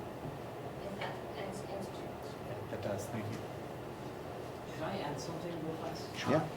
I just want to point out, Also, by moving the corridor or the fence row, natural fence row, to this side, we're losing less space for the biggest educational aspect of this new section. The whole point is this is completely different from what we're doing before. So we're having wildflower and warm season grass seed form. And so we're also losing land here because now we have this buffer zone here that we have to deal with instead of over here. And I feel like that also kind of addresses the issue with the agricultural in class too, because students can come out here and look at the different genomes and phenotypes of wildflowers, and then they can also plant them and work with them and sell the seeds and take the seeds home. I guess my question was, do you need the fence row if you have that waterway as the natural buffer? So not not moving it, just eliminating it and using the waterway as the buffer. Short answer, I would say yes, this is pretty necessary, especially from what we were considering before with the invasive species and the grasses, especially with the neighbors and trying to work with the neighbors and be as polite to the neighbors as possible, is keeping the invasive species out. And also because by having this as a natural barrier, it doesn't really work with our, basically what we were trying to do is combine conservation and education here, and it doesn't work with the conservational ideas of. Jim, do you have? Yeah, and if I can just add on to that, as one of the things that, I teach AP Environmental Science, we talk about agriculture, and we talk about feeding the world. That's the unit that these students have just come out of. And that's a huge task and a very important responsibility that we all should be sharing. We need more farmers in the world. One of the things that we're dealing with, and this is specific to Ohio, is that our agricultural system is coming in conflict at times with our environmental type systems. And so my nephew works up at Lake Erie. He's involved in agriculture up there, but he's also involved in protecting Lake Erie in general. And so one of the things that we're looking at is how can we create an agricultural system that allows for, potentially, for that industrial agricultural system in place, but also allows for maintaining the environment as well as we possibly can. So marrying these sort of ideas, conservation and agriculture in such a situation like this, actually gives the kids a real world example of, is there a way to have this system here but also maintain the water? We're talking about moving water as fast as we can off the land, but the problem is that when you move water real fast off the land, that's what creates problems downstream in those waterways. So our goal here is actually not to move the water that fast off of that portion of the land. So if we can slow it down in that area, then what we can do is take the nutrients and take the sediment, take the pesticides that might be in that, and we can take them out of that system and hold them up here before they go downstream into a waterway that's quite valuable to us in Licking County, which is the Creek. Griffin. well, eventually Raccoon Creek, but the dry fork down on the other side, which by Ohio EPA is a high quality stream. So our goal here is actually to create a biological filter in this environment that would actually allow for continued agricultural practices, but hopefully improve on those in terms of what it means downstream in this environment. So that riparian zone is essential to that piece, and we have to protect the riparian zone. And when you say the riparian zone, you're speaking about both sides of the stream bed. Correct, because sorry. If we bring it right to here, we didn't do anything. The problem is that if we have direct flow in here, that's creating a significant problem. There's not a whole lot we can do over here that's going to improve that stream. Riparian zone needs to be on both sides, and it needs to be about 300 feet wide, not only because of the ability to pull off those things we want to pull off, but also then doubles as wildlife habitat as well, and creates the corridors that we're talking about in class right now, right? The wildlife corridors that animals can use here, the wildlife corridors that animals can use here. So what we're trying to do is create two different systems, both of educational value. We're creating a system here, and we're creating a system here. In '74, that's why Soil and Water designed that waterway, was to take care of the sediment and put the tile system in there. And if you jeopardize that, then what you're going to end up is having water run on top of the ground. And you got to deal with your road in there and keeping it dry. Then if it goes on top of the ground, You got Mr. Guttridge's property directly to the north downstream, and you're gonna create a problem there. But that's the whole purpose of the waterway and why waterways are designed and put in to achieve what you're talking about as far as catching all the sediment. And that's a pretty wide waterway in there too. And it is a wide waterway, and it's well constructed at this point for an agricultural purpose. But we're trying to look at it from not just an agricultural purpose. I mean, as a school, we're not necessarily in the business of agriculture. We're in the business of education, and I teach a class on environmental education. So I'm trying to create, students are trying to create a system in which we can do that. And we understand that there's ag land here, and I think they've made a huge concession in the sense that let's try to make this as farmable as possible in the sense of moving tractors back and forth and make this available. And I would love to work with Mr. Vaness and say, okay, we've got this system, we got this system. Now let's look and see how the soil changes. Let's look and see how some of these things occur. We have an alternative education or agricultural system in place here potentially. So let's look at it in relationship to a more traditional sense. That would be a great opportunity there. Is there a way to create the fence row as was alluded to that could not impact the tiling? I mean, or try and minimize the damage? Because I think that, what I heard was that tiling system that all runs that direction, we don't necessarily want to compromise because then we'll have water issues on both sides.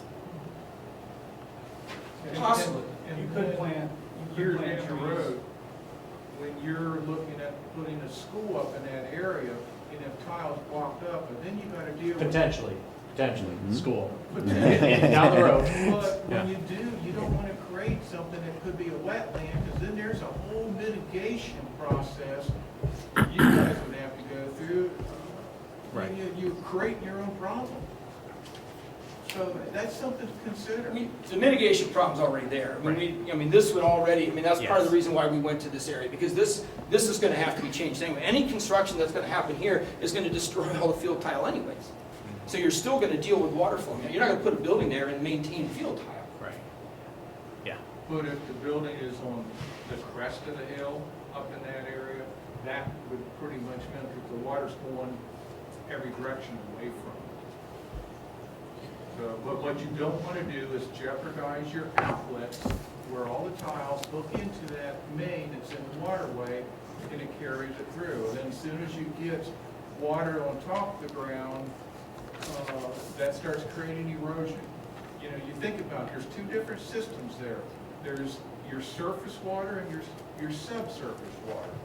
You don't want to mix the two, because if you get surface water in subsurface, you get introduced sediment, leaves, sticks to the tile system, which can plug it all up. And erosion is a big issue, which is why this entire area would be planned. There won't be any erosion from here. So Brent, even if that you area mentioned was a tree, specific tree. Yeah.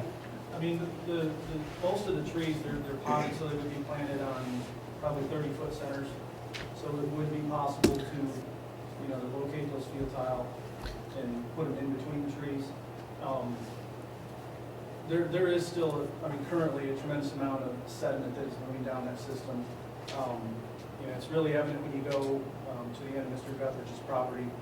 Every time it rains, there's a new sediment bar down there. So, that's one of the reasons we wanted to really buffer this agricultural runoff.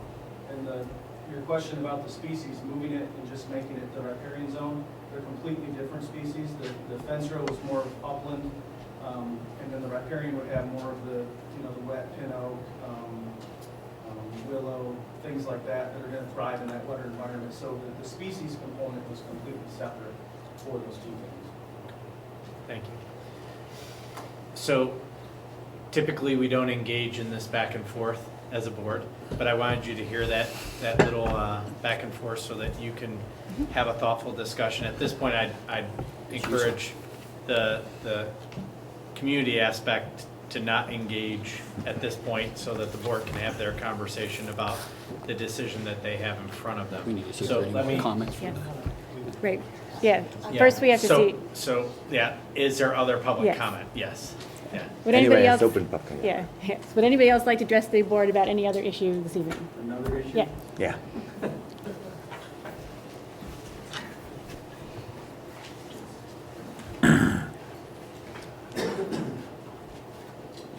Good evening, and thank you for allowing me to speak tonight. My name is Jim Nunschwander. I live at 362 Granville Drive in Granville, Ohio. I have no children in the school system, but I have a grandson, Gabe, who's in the 10th grade. I'm a member of the school's operations committee and the robotics boosters. My question tonight is, when are we going to hire a robotics coach? What I'd like to do is take the next 5 minutes and talk to you about some things that are going in the state of Ohio that are about robotics. In 2014, our student robotic team were known as the RoboAces. We've now changed our name to Inspire. This is a choice that the team made, and that is an acronym for introducing new students to prototyping, inventing, researching, and engineering. That was a good choice. On May 10th of last year, the Grow-Licking County group had a meeting, and I attended. And Sherry Honinger, who was the president of the Licking County Chamber of Commerce, made a comment that the future jobs involve robots. And I agree with her. Kenny McDonald, who was a speaker at that meeting, is from the Columbus Project 2020. And he told our group that well-trained workforce is needed to grow economies. On June 30th last year, I attended the OSU Dean of the College of Engineering, Dave Williams, roadshow over at the Ohio State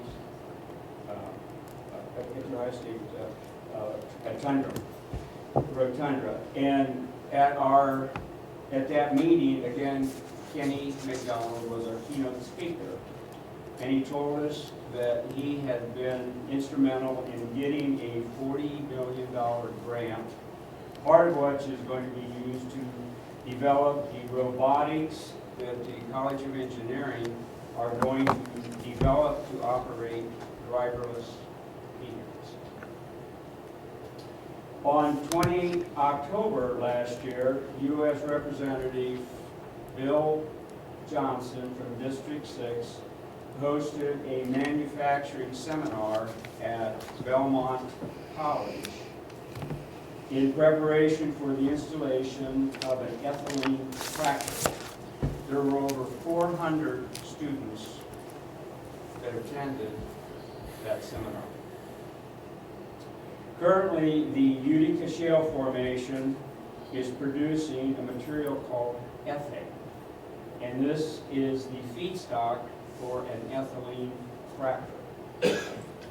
Ethylene cracker produce pellets which can then be shipped to another manufacturing plant and made into the plastic bags that we get down at the grocery store and the plastic garbage bags that we use at our homes. There's a pretty good market for this particular material. So if this cracker goes in over in Belmont County, it will use a distributed control system. We call it DCS. And this is simply a computerized system that will run different pieces of equipment. The DCS will open and close valves, start up, slow down electric motors, turbines that will operate pumps and compressors. Now the company that's planning to put in this cracker over in Belmont County is from Thailand, and their name is PTT. And they currently are spending $100 million on a feasibility study. If the economics are favorable for that project and it gets funded, then they will go forward with their engineering, procurement, construction, startup, and closeout. That's the way a project like this will progress. And this is a $5.6 billion project. So there's a lot of really, really good jobs that can be created over at Belmont County. So the most important thing that I'd like to share with you tonight is that on March the 17th of this year, our robotics team, Inspire, have been invited to a STEM symposium that Belmont College are putting on. And I think that this is a really, really good achievement, and it shows the quality of our team, because they had a whole lot of other robotic teams upon which they extended an invitation. So I'd like to conclude and say that we need to all be proud of our Inspire students who are learning the basic transferable robotic skills that could be used to operate a driverless vehicle or operate an ethylene cracker. So getting a robotics coach quickly on board would help to continue to add to the success that they've achieved here. Did I answer your questions for you? No, that's great, thank you. Okay. Thank you, For Jim. the opportunity to speak. Thank you. Thank you.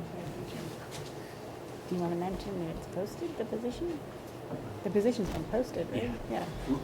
We have, just for information's sake, we have posted the position. The person that was filling that position couldn't fulfill it. And so it is something that if somebody is interested in a robotics position, we have a supplemental design for that. They are kind of at the end of their build season, so it's kind of unfortunate. We need to do more work with Gary and some of the others to try and get a coach in the future. Okay. Great. But yes, I believe the students are going to be going to Belmont. I talked with Gary last week, so very excited Very about that exciting, yeah. invitation. It's always great to be invited places. Yeah. Would anybody else like to address the board at this time? Justin, do you want to do your report? What, I think we have one more community member first. So.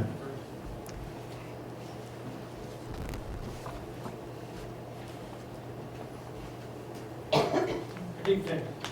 I'm Tom Henriette, class of 57, celebrating our 70th anniversary on the 4th of July.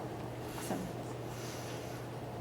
Thought I would share with you a comment from Pete Seeger.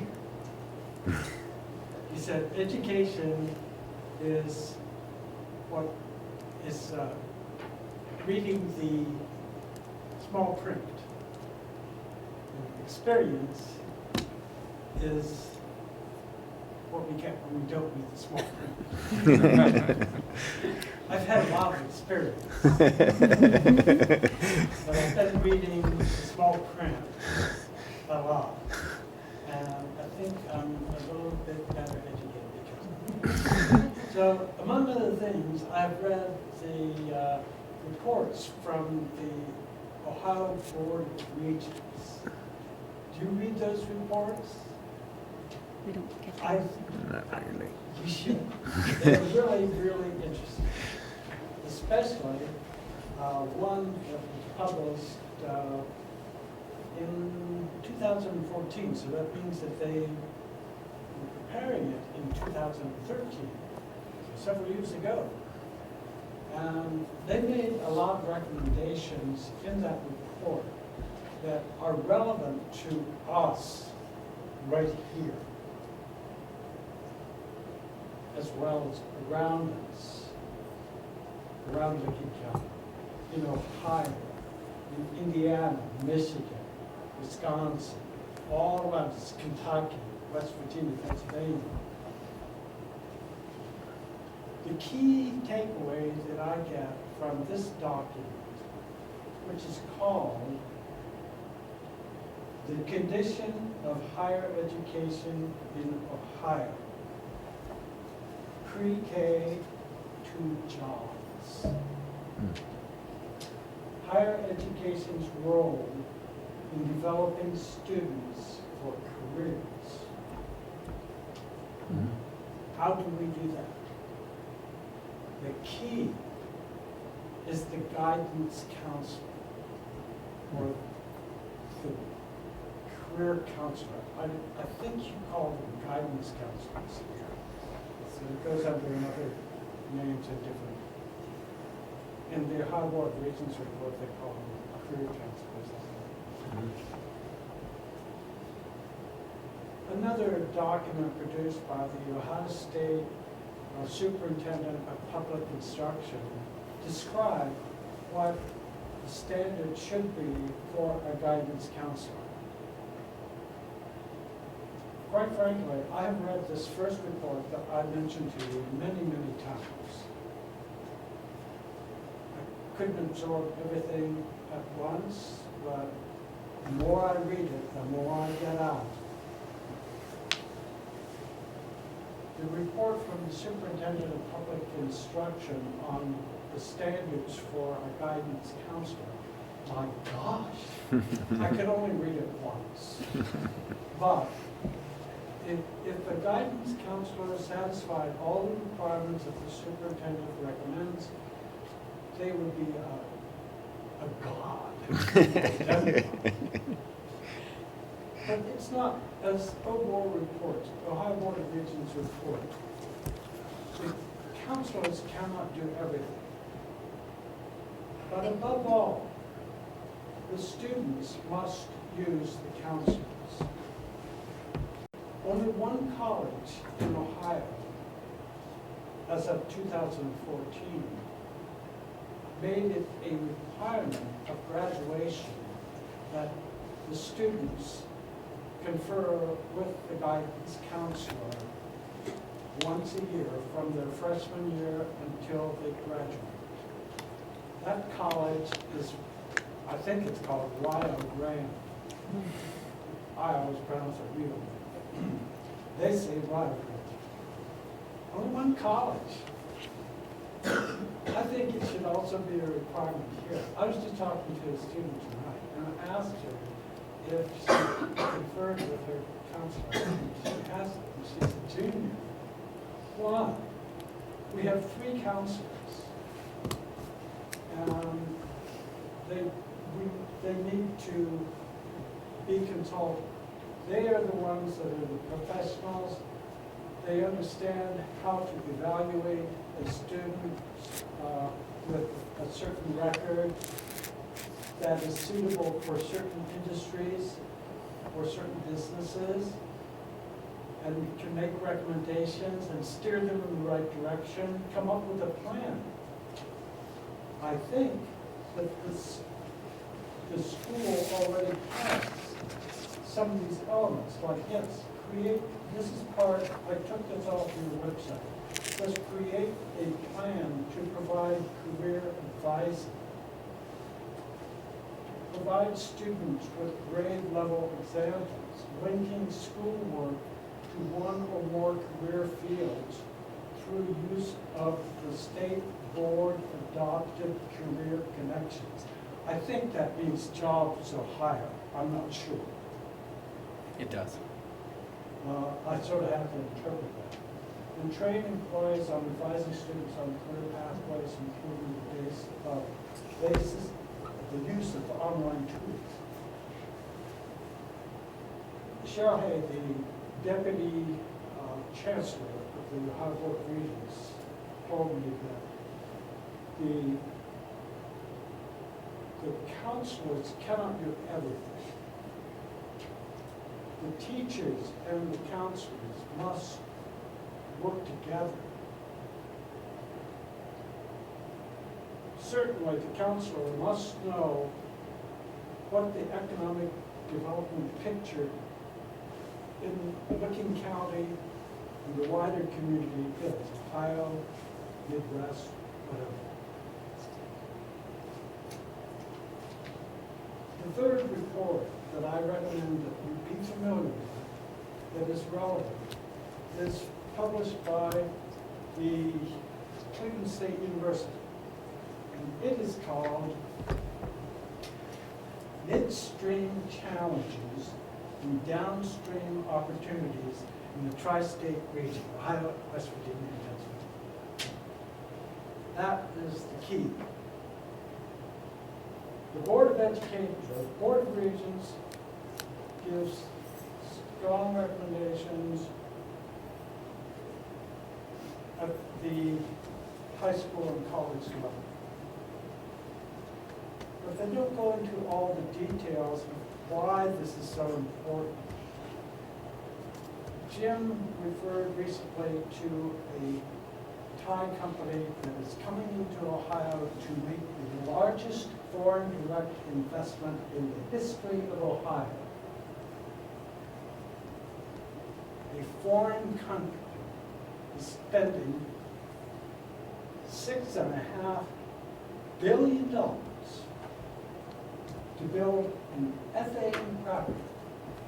This is the key. Ethane, not methane, not oil. Ethane. An ethane cracker, a $6 billion plant on the Ohio River, is going to produce from the ethane, ethylene.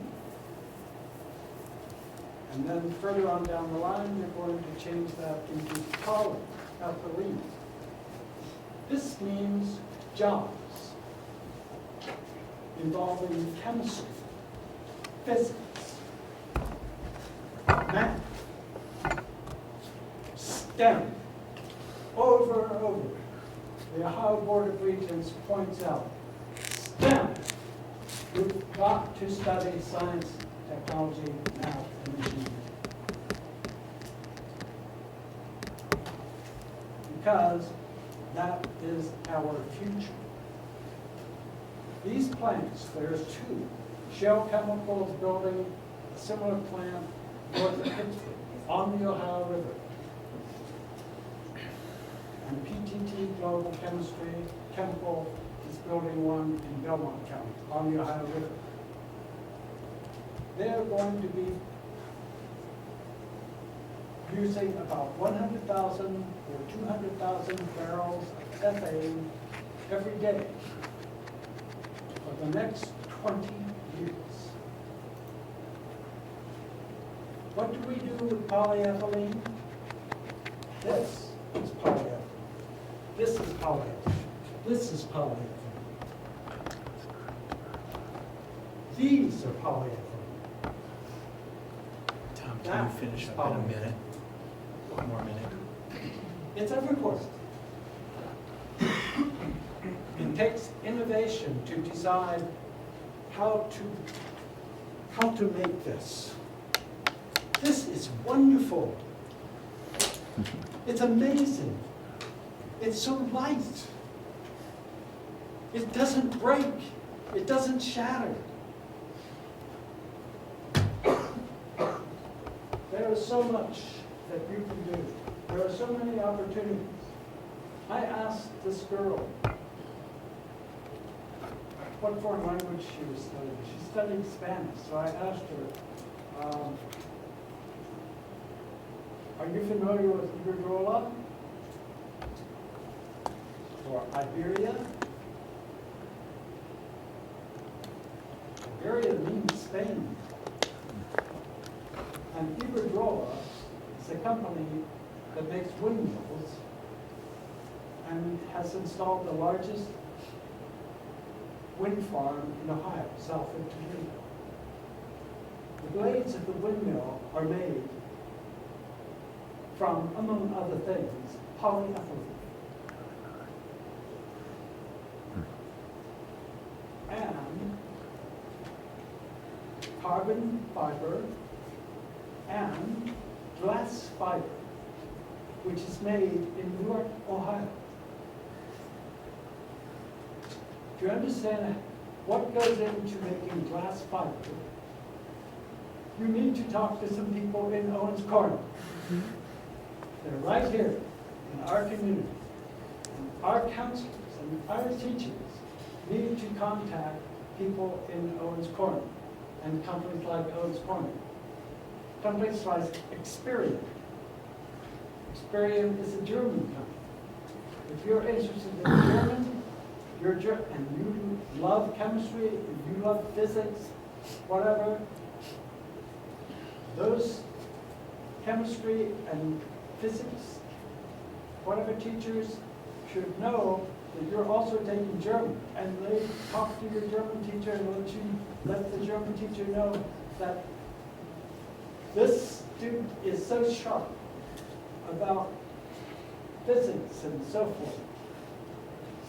Introduce him to some company locally that is owned by a German and make friends. Very good. Obor says, the High Board of Regents says over and over and over again, the counselors in this state are not contacting the local people. They do not have relationships with local businesses, let alone economic development of Burlington County or the local banks. This must be done. The counselors cannot do it all. The teachers have to develop relationships with local businesses. A local business, you'd be surprised how many local businesses are based on ethane and polyethylene. The Jones Corner is Experian. Have you ever heard of Experian? Tom, thank you. Okay. I think you've taken the 5 minutes at this time. All right. Is there any final thought that you want to add? Council of Chief State School Officers and J.P. Morgan Chase are making $20 million available for grants for Skills for Youth that aims to strengthen career education and create pathways. Please use that. Okay, thank you. Thanks, Tom. Thank you. Thank you. Justin, you're up. Our student report. All right, good evening, everyone. I'm Justin Thompson. I'm the student body president at the high school. There's a few events I'd like to notify you about. I'll keep my remarks short and sweet. It's been a long night. There is a fundraiser right now, Pennies for Patients. It's benefiting children with leukemia. Teachers are selling all sorts of things, candy bars, pop, chicken fingers. I know I've bought a lot of it. I've probably given my fair share of money to the cause over the years with the chicken fingers and the candy. That's doing some great things for the school. We also have the winter formal coming up, and the money for that is going toward Lou Wood's recovery. I'm sure you all know about Lou Wood and his financial needs at this point. So I think that's a great event, and I think it's great that the money from the event is going to him, because there's no more worthy cause in our community than him. And just a last note, I'd like to extend my regards to you guys. It's an incredible thing that you've done here. Whether this idea comes to fruition or not, I couldn't be more proud as a fellow classmate and a peer. High schoolers are supposed to be sitting at home eating Cheetos. It's exceptional that you guys have spearheaded this. I'm tremendously proud. I wish you the best. Thank you. Thank you, Thanks, Justin. Thanks for coming. Well said. Okay, now. Public comment? Huh? Any more public I know, comment? should I make sure there's no more public comment? Yeah. Would anybody else like to address the board at this time, before we move into board discussion? No? Okay. So we're going to move into board discussion about specifically the land lab proposal. Does anybody want to have any specific comments or issues we'd like to raise around, is this? Let me frame for you what's on the agenda later. I was going to ask if that's, So yeah. on the agenda is the proposal as articulated by the group. That is written into action item 10.01. Any modification of that proposal would need to be articulated now, and then that agenda item would need to be amended as such. And then a vote would occur on whatever proposal you articulate. Also related to this is the land lease in the financial section of the area that Mr. Van Ness farms. So those two action items are related to this proposal. Okay. Who would like to start? I can start. A fantastic presentation. I just really love the way you guys really get into the understanding of the science behind it and things like that. And you've spent a ton of time, and you're poised, and you're presenting in a great way. I think your adjustment from your original proposal is an interesting one. But I think, you know, like so many things, there's sort of this opportunity to like dig a little bit deeper. And I hear, aside from Mr. Van Ness, right, that you might be a real educational value in trying to figure out how to work through that together. Like, I think we could maybe try and tweak a proposal here, or we could try and say something, but I'm not sure that we're the ones to solve this problem. Right. Right? And I'm not sure that I feel that there's sort of like the consensus there of what to happen. That's not to say that I don't love this proposal, and if I had to vote on it, you know, I would be super tempted to. I'm a huge supporter of the land lab. The educational value we get from it, I think, is quite worthy of the economics. But I think there's another level of educational value that can come from understanding a different perspective, right? And I think there's a lot that we have to learn there potentially. And so I'll just kind of throw that out as a start to the conversation, and I'm not sure kind of where it heads from there or how we deal with it on the agenda. But thank you very much for the really hard work and the fantastic presentation, and you know, continue to impress us if there's a way to with more depth to it. I agree with Thomas. I think, you know, some things were presented that we hadn't seen before that raises some questions. And perhaps some potential tweaks to the proposal. Again, this is not to say that you haven't done a fabulous job, and that to say that we're not in support of doing this. But I sort of feel like we have some more questions that need to be answered before we are to sort of finalize this. I'm wondering if there is a if we need to approve this now, or could we push it off to the March meeting? If that's going to affect, you know, planting or growing, or I don't know what the actual, we haven't talked about timeline for implementing proposal, but I think I would agree with Thomas. I'd like to throw out there the possibility of, you know, we have more questions that need to be answered. So one thing that, the way the contract with Mr. Van Ness is structured is it's up to a certain amount of acreage.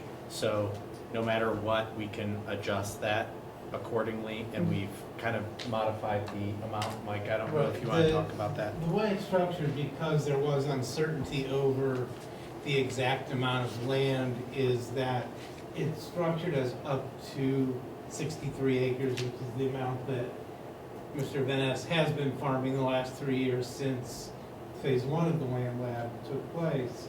And so, you know, we can potentially move forward with the lease of the length. And you have work you need to start doing. So I think I'm good for a month. Okay. I mean, I honestly, from our conversations in December, which I thought it was kind of a dead issue, I've already ordered the seed and some equipment updates and stuff. One vital piece of equipment or information I left out is back for the first land lab, Mr. Chuck Dilbone was here, the little blue house at the corner of the entrance at the intermediate school, he had drainage issues there. He did run a tile behind his house into that little field. Whatever you do there, take that into consideration, because it could create issues. That needs to be worked into the whole equation of what you do. That just an ounce of prevention might solve some major problems here. Can I ask a clarification? I should have done this earlier, but it didn't occur to me. There are two pieces to the proposal here. There's the large piece, and then there's the 3.5 acre orchard piece. And I don't know how that separate piece, that 3.5 acre orchard piece, impacts what you're doing. That won't have a major effect on that. But I just want, and I forgot to mention it earlier about that drainage issue. I look at trying to give you information what I can to, so you guys don't have major problems down the road. It's just that could be worked in, but you just, Okay. knowing that up front, that it's an obstacle, work your way around it.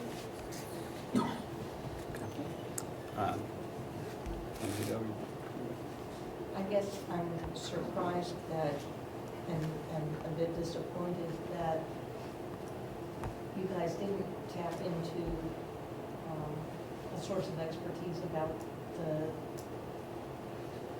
the way the land already lives to sort of build your concept on.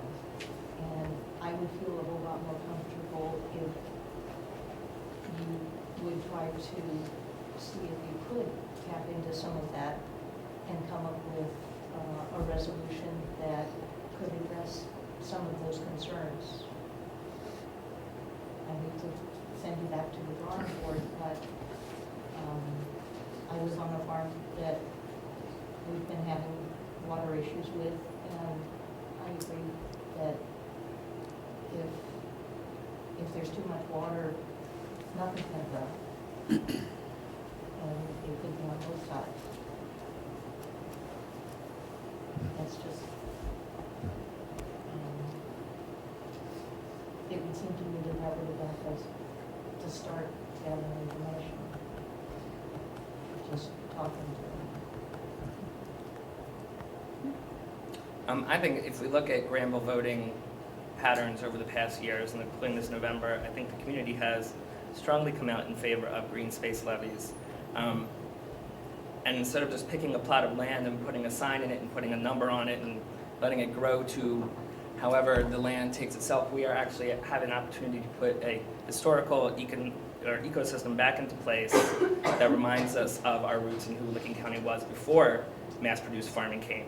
I'm in total support of this program as it's laid out. I truly believe that we have such a diverse coalition of experts who have come together here that we're not going to be able to push back any farther. So if we send them back, it's going to be goodbye to that, and we're going to get the 3 acres that have the fruit spot on it. So I'm in support of it. I think that Granville's in support of it. It's a used piece of land. It's not going to feed Newark tomorrow if we stop doing that little piece, and it gives a great opportunity, I think, for our students to see a different part of land reclamation in our county. So I applaud you guys for coming back and taking that kind of feedback that you got from the board and coming back and giving us a real compromise to the situation that I think we saw. So that's my 2 cents. Yeah. No, thanks for what you've done. It's been, when you came before us last time, I think we were very interested, certainly enthusiastic about what's already gone on with phase 1 of the land lab, and interested in learning more about what phase 2, the next phase, could deliver. And I know you heard comments from us at that time as well as in a subsequent meeting that we had early in the morning, and I commend you all for getting up early in the morning when you didn't have to be at school and getting into school to meet with Mr. Brown, Mr. Miller, and myself. And one of the things that we challenged you on was, frankly, and this is where maybe I have a little different perspective, what I wanted to see, what I think we wanted to see was what's the educational impact, what's the gain in curriculum with the new land lab, because at the end of the day, that's what our obligation is. And you've come back and delivered, I think, some specifics in terms of curricular gains, how it will expand what you're learning in Mr. Redney's classroom. I know we've had discussions about how it will expand the other to the wider school district and beyond. Some of the things that you can learn and that you can in turn teach us and teach the community. So I like that. I think that's, to me, that's essential to this. I like the diversity of the proposal. At the same time, I think one of the things that that strikes me here, and that I know we have always tried to place a priority on in an administrative way, is that we need to be good neighbors. We're stewards of the community's resources, the community's money, and we've, I think, shown a willingness to spend that money where we think that it's appropriate, both in the land lab and obviously from the discussion earlier tonight and the global language, and PBL and one-to-one. And so I think finding that balance of spending money appropriately and being good neighbors and serving the needs of the community, to me, are, that's a difficult balance. And I think Mr. Miller was getting at that in his initial comments, which is, we're sort of presented with two fairly stark views here tonight. And first question I had is, you all got to get around the table and talk about this. We can be the arbiter of this, but it seems to me that the better result is when you get together and talk about this and figure it out. And it may be that the needs or requirements are too stark and too different, and you can't come to an accommodation. I don't believe that. I honestly believe that just looking at that map, that there are ways to get maybe not 100% of what your vision is in expanding the land lab, but to gain a significant chunk of real estate and to expand materially what you're doing, and yet still leave us in a position that Mr. Van Ness or whoever comes after Mr. Van Ness can effectively farm that land. And I was struck a couple of times, there were comments in your presentations about some of the things that the land lab does or could do is to put a new spin on agriculture. And it's a new form of agriculture, and I applaud that. But as Amy D so eloquently put it, I mean, farming is really stewardship of the land too. And so I think that as much as you may think we're passing the buck, I can assure you we're not. I think that there's a huge opportunity here, again, as Mr. Miller said, to take this to another level, to integrate what you want to do, to integrate what Mr. Van Ness is doing, and let's figure out how to make this something that meets the majority of the needs for all sides. I would much prefer that you came to us with a proposal that everybody can live with than we make a decision that somebody's not going to want to live with. And I think it would be far better to do it that way. I will tell you that that if we were to vote up or down on this tonight, I'm likely, surprisingly to myself, likely to vote down on this tonight. And I have always been an enthusiastic supporter of this, and I've had kids go through this program. But it seems to me there's opportunity still, and I'm not trying to throw more work at you, but I think there's opportunity still to sit down if Mr. Van Ness is willing, if you all are willing, and to come up with something that really satisfies or gets as close to possible as satisfying what everybody wants to see. So I would encourage you to do that. I think, I just think that's, to me, as Mr. Miller said, the next step. So, now, let me say one more thing. And I'm willing, and I don't know that anybody else is, we've not talked about this, but the reason I asked about the 3.5 acres is I don't perceive that to be material to what you're doing or negatively impacting what you're doing. I think the proposal on the 3.5 acres for the orchard is terrific on its own merits, and I would certainly be proposed to, I would be prepared if the board is willing to entertain this, to approve that tonight and push the rest, defer the rest for further discussion. okay, that's an approach that we could take. And we would So- make that proposal at the vote. Yeah. Yeah. It would not be the agreement As proposed. as proposed, because the agreement as proposed include the Right. U.S. Fish and Wildlife Mhm. Agreement. So we would have to modify that.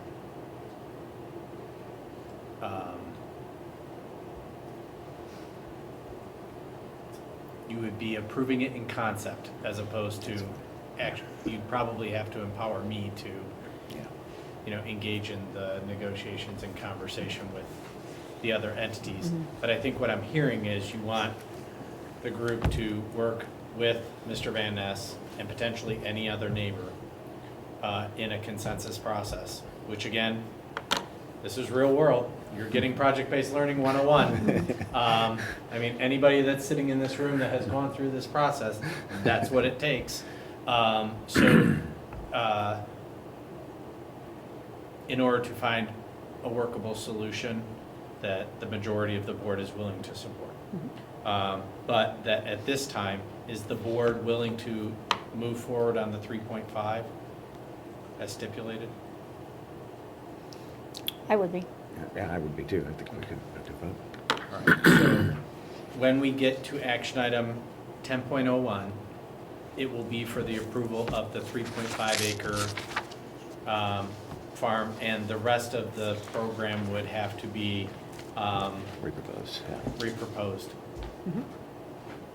I'm fine with that if we give some definitive goals that we're looking for. I don't want to send it back to the table and not have some questions to answer. Because I think we're here saying that's great and we love no, but 1974 tile, when does that expire? Like, there are some real questions I think that we can throw back to get answers to help facilitate that communication, instead of just saying take it back and then the next meeting say, well, you kind of did it, but you didn't get to that question. So I think some real guidance might help in answering some questions to give them guidance, just like a project manager would do if they were presenting in front of us right now. We would say, go back A, B, C, D to help us. I think that might help guide. Similarly to what you guys did, but maybe it's more specific. So do you want to do that process now, or do you? No. Okay. I just think before. Yeah, so what I could do is engage the board to send me their specific questions and guidance, and then I can forward it on to the group. Yeah. That's a good way to do it. Okay? Yep. So, are we all clear on how we're moving forward? Okay. Board reports. Board reports. I don't really have much of a CTEC report, which is probably good. But just to say, we had our organizational meeting back in January, as we had our organizational meeting here. I am the board vice president for that, on that board, again, as I was last year, so I was elected to that position. And the only other thing I was going to mention was what we had already mentioned in relation to the governmental update, was that CTEC is working on a very nice solution for students who might be caught in that change in graduation requirements, to help them get to graduation in a very productive and meaningful way. So, but I think once we've approved that, then we'll have more details to share with the rest of the board. So that was it. Okay. Okay. Economic sustainability. Mr. Miller and I recently attended the second meeting of the what I would call the ad hoc economic sustainability group that was formed in conjunction with the township trustees and the village council. There were several folks who weren't able to attend, but Jeremy Johnson from the village council, Melanie Schott from the township trustees were also present, as well as a couple of folks from the village staff. And the discussion there was centered around opportunities in the broader community to identify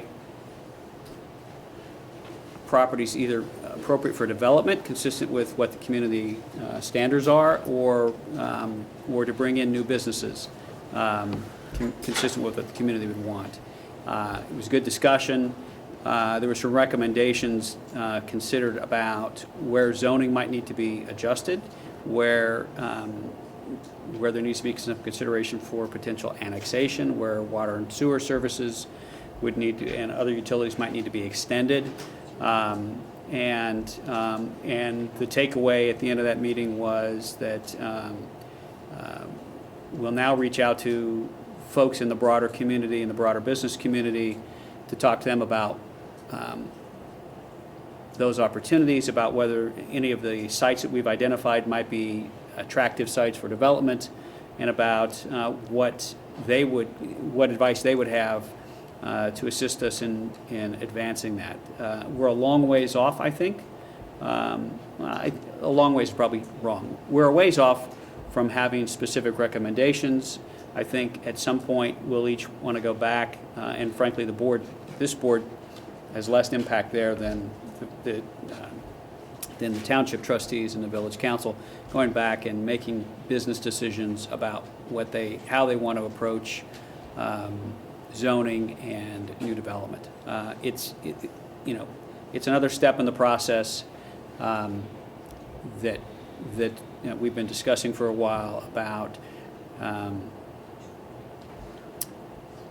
actively engaging in bringing in the types of economic development that we want to see in this community that are in fact sustainable over the long term and consistent with community standards. So it's another step in the process. Thomas, if you had anything you wanted to add? My takeaway, it's great to have the group getting together, and there was some great progress made by really just looking at the map, right, and understanding where the opportunities are. And the things that struck me about that is like, nothing's going to change in a very big way. There's not like an enormous area that's going to be commercial development. We just don't have that land in our community right now that's going to be ripe for big shopping centers and hospitals and malls and things like that. However, there are two things. That there are some kind of short-term, relatively easy things that have sort of always been in the community plan around the gateways. Right, we've got some entrances to the village and in the community that have several specific commercial opportunities, right, that have kind of always been sort of in the plans and the works that I think are relatively low-hanging fruit if the right people come in for, but I'm not sure exactly what has to be done, and there probably will be some recommendations. And I think there's a good opportunity along the Route 16 corridor with the Owens Corning property and the Granville Business Park, which have sort of always been in the long-term development plans. But other than those areas, which are really not going to be enormous changes culturally or from a tax base or anything, it's not going to be a major change. But we do have some short-term things that can happen, right? And I think this group is inspired to do it and has the support from both the township and the village to make some things happen. Well put. Great. So let's move forward. Any questions about? Was there any discussion on the annexation of that 18 acres into the village? That they're voting on, the council's going to vote on for the, or did you guys talk about that out? We did not. There was some analysis done on residential development in the various areas that are potential for that, but the majority of the economic development, the sustainability committee was commercial, right? And so and there's a few other residential things that could happen that we now have more data for, right? But that's not going to be the primary thing, I think, that drives the commercial tax base diversification. That 18 acres is the one on Newark Granville Road, yeah. Yep. Larson. Okay. Any other questions for Russ or Thomas? No? Okay. Action agenda? Okay. 10.01 would be the land lab proposal as amended to only include the 3.5 acre fruit farm. Motion to approve? So moved. Second. Thank you. Any other additional questions or concerns or comments? The only thing I would say, have we talked with the Graffs who live at the bottom of that piece of land about? The Guthridge? No. Oh, no, the one right next to the orchard. blue So house. That's what I think Mr. Van Ness was talking about in terms of drainage into their property. I would just recommend that well, we. their water pool is on our property. Oh, their water pool's on our Yes. property. Oh, okay. Yes. So. Correct. Yeah, they have some low-lying area in there, and they had some drainage problems, so they gave them permission to put a tile over to the school property. Right. If that tile, plant a tree on top of it, they may have issues. You guys won't. Right, but they will. But I would just encourage to update them on and have a conversation with them about what we're proposing and planning to do. consistent with the being good neighbors. Exactly. Thank you. Yeah. Anything else? Take a roll, please. Vote. What do I usually say? Mr. Janine? Aye. Mr. Miller? Aye. Mr. Khan? Aye. Ms. Deeds? Aye. Dr. Gorman? Aye. Okay, 10.02, resolution to accept a donation. So moved. Second. Thank you. What I'd like to do is just give you an idea of the donation. This is an anonymous donation. What we're giving permission to do is to build a batting and pitching facility at the baseball field that will be used by both baseball, softball, and girls and boys golf for the simulator. So on the current footprint, we have this open air batting cage. That's kind of a picture of what's being proposed. Although this is not the final rendering, this baseball, Granville baseball, and this G will be removed. It will just say home of the Blue Aces. And what is being proposed is adding on to that current facility a pitching area, a unisex locker room, men's and women's restrooms, which we currently rent porta potties for that area, a new retaining wall, and some storage areas in here. All of this will be built when you give permission for the donor to execute the contracts and build the project. At the end of the project, you will accept the final gift. So our attorney drafted that resolution. There is also a resolution or an agreement between the foundation and the schools that you will give me the ability to enter into that contract with this approval. Any questions on that? Obviously, it's a very large donation and something that is utilized by many groups of students. It will also free up gym space during the winter time frame that would be very helpful to Mr. Jarrett from the scheduling standpoint. And save our light. And potentially save a light or a sprinkler. Or a floor. Yeah. So And there is no financial obligation of the district at all. Yes. Right, this is fully privately funded. Yes, thank you. What's the life expectancy? How long? Like- Mine? You said you're leaving in 3 years. This will be a high quality build, so obviously they're going to still do some of the engineering work as far as what material they're going to use because there's baseballs flying. But I would say at a minimum it's a 30 to 40 year lifespan. So a good build. Any other questions? This is amazing that we've got a community that's supportive of it this way, and I think it really starts out the momentum well and kind of sets a good precedent for what we hope to do more of in the future, right? I think that, it's unfortunate that we have like the old facility there, but, we really don't have the resources as a school district to put this kind of thing in, right? But it's going to add a lot of value to, our athletics program. It's going to really, start a renovation of our athletic facilities, which is deeply needed and unfortunately not something that we can budget ourselves. So I'm extremely thankful, Yes. right, that we've got a community that's supportive in this way. So Yep, for sure. Questions, yeah. Yes, very well said. Very Yes. generous gift. Yes, Absolutely. very much appreciated. Okay, take a roll. Mr. Janine? Aye. Ms. Deeds? Aye. Mr. Miller? Aye. Mr. Khan? Aye. Dr. Cornman? Aye. Thank you. 10.03 is the Granville High School course book, and there were 3 major changes, I would say. Algebra 3, let me get a motion in a second. Sorry, motion to approve? second, Okay, Andrew. either one. I was just trying to figure out who you gave the second to. So the 3 major changes, Algebra 3 is kind of a next step beyond Algebra 2, but for students that need a little bit of in-between step in their pathway to graduation. Advanced U.S. History, that would really be designed for freshman students that have been involved in some acceleration or advanced work in the middle school. And then concert band, which is a more challenging and a stronger commitment for the concert band genre. So additionally, there are some tweaks to names of courses, but very minor. Any questions? No. And these do not result in additional staffing needs. Great. Take the roll, please. Ms. Deeds? Aye. Mr. Miller? Aye. Mr. Khan? Aye. Mr. Janice? Aye. Dr. Corman? Aye.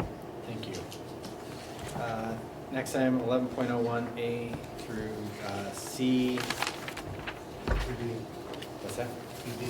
D. What is it? Just D. Oh, Just D. D. Okay. A through D. Including C1 from the. Yep. I was going to just call attention to the addendum. So moved. You have a second? Second. Andrew. I'd like to call it up. Mr. Miller and Mr. Khan, thank you very much. Want to call your attention to a donation of some music equipment, a baritone saxophone case, and we appreciate that donation. Supplemental contracts. Obviously, we're setting up the supplementals for the spring season. We have a couple of resignations and retirements that I'd call your attention to. One is the advanced learner teacher at the elementary, which will be posted and rehired for next year. We appreciate Robin's service to this community. Tammy McGinnis, and then Virginia McAnally, who's a bus driver who's been here quite a while, and she is retiring. So obviously in appreciation of their service to this community. Field trip to Cartersville, Georgia for our baseball team, and then several leaves of absences that none of which conflict with any provision of our contract.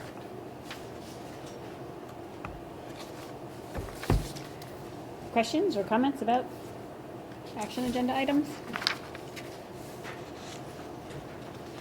No? All right, take the roll, please. Mr. Miller? Aye. Mr. Khan? Aye. Mr. Janice? Aye. Ms. Deeds? Aye. Dr. Corman? Aye.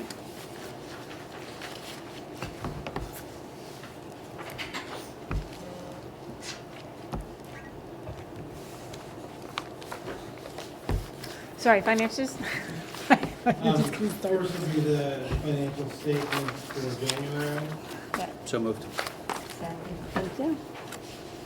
In keeping with my latest tradition, we're going to continue the Hebrew method of doing this and start from the back and work our way forward.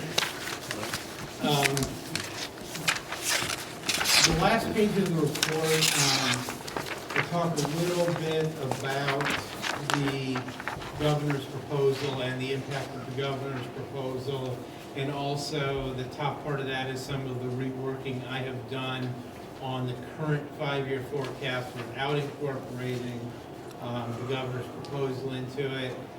You will see, if you remember the presentation from back in October, the overall financial situation without taking into account the governor's method has weakened a little bit. Several things have gone into that. One has been we are getting better reports and more current reports out of EMIS, and have cleaned up some of the accounting for some of the personnel changes that were occurring in the middle of the year, which is the hardest to keep track of. We also had open enrollment in October, and several of our employees add health insurance who had not been taking it, so that of course added on to the cost. There's the issue which we talked about back in December with our money that we owed to the ESC from the reconciliation from last year, from not having enough withheld last year to cover the number of preschool students that we had, or the aid costs for the one-to-one aids for students that we have going to the ESC. So you take all that together, I backed out expenditures. I think at this point, I think we can be pretty comfortable that our fuel costs for diesel are not going to revert to where they were a couple of years ago between now and the end of the year. Seems pretty stable, so back some of the cost out of there and just spending in a couple other areas.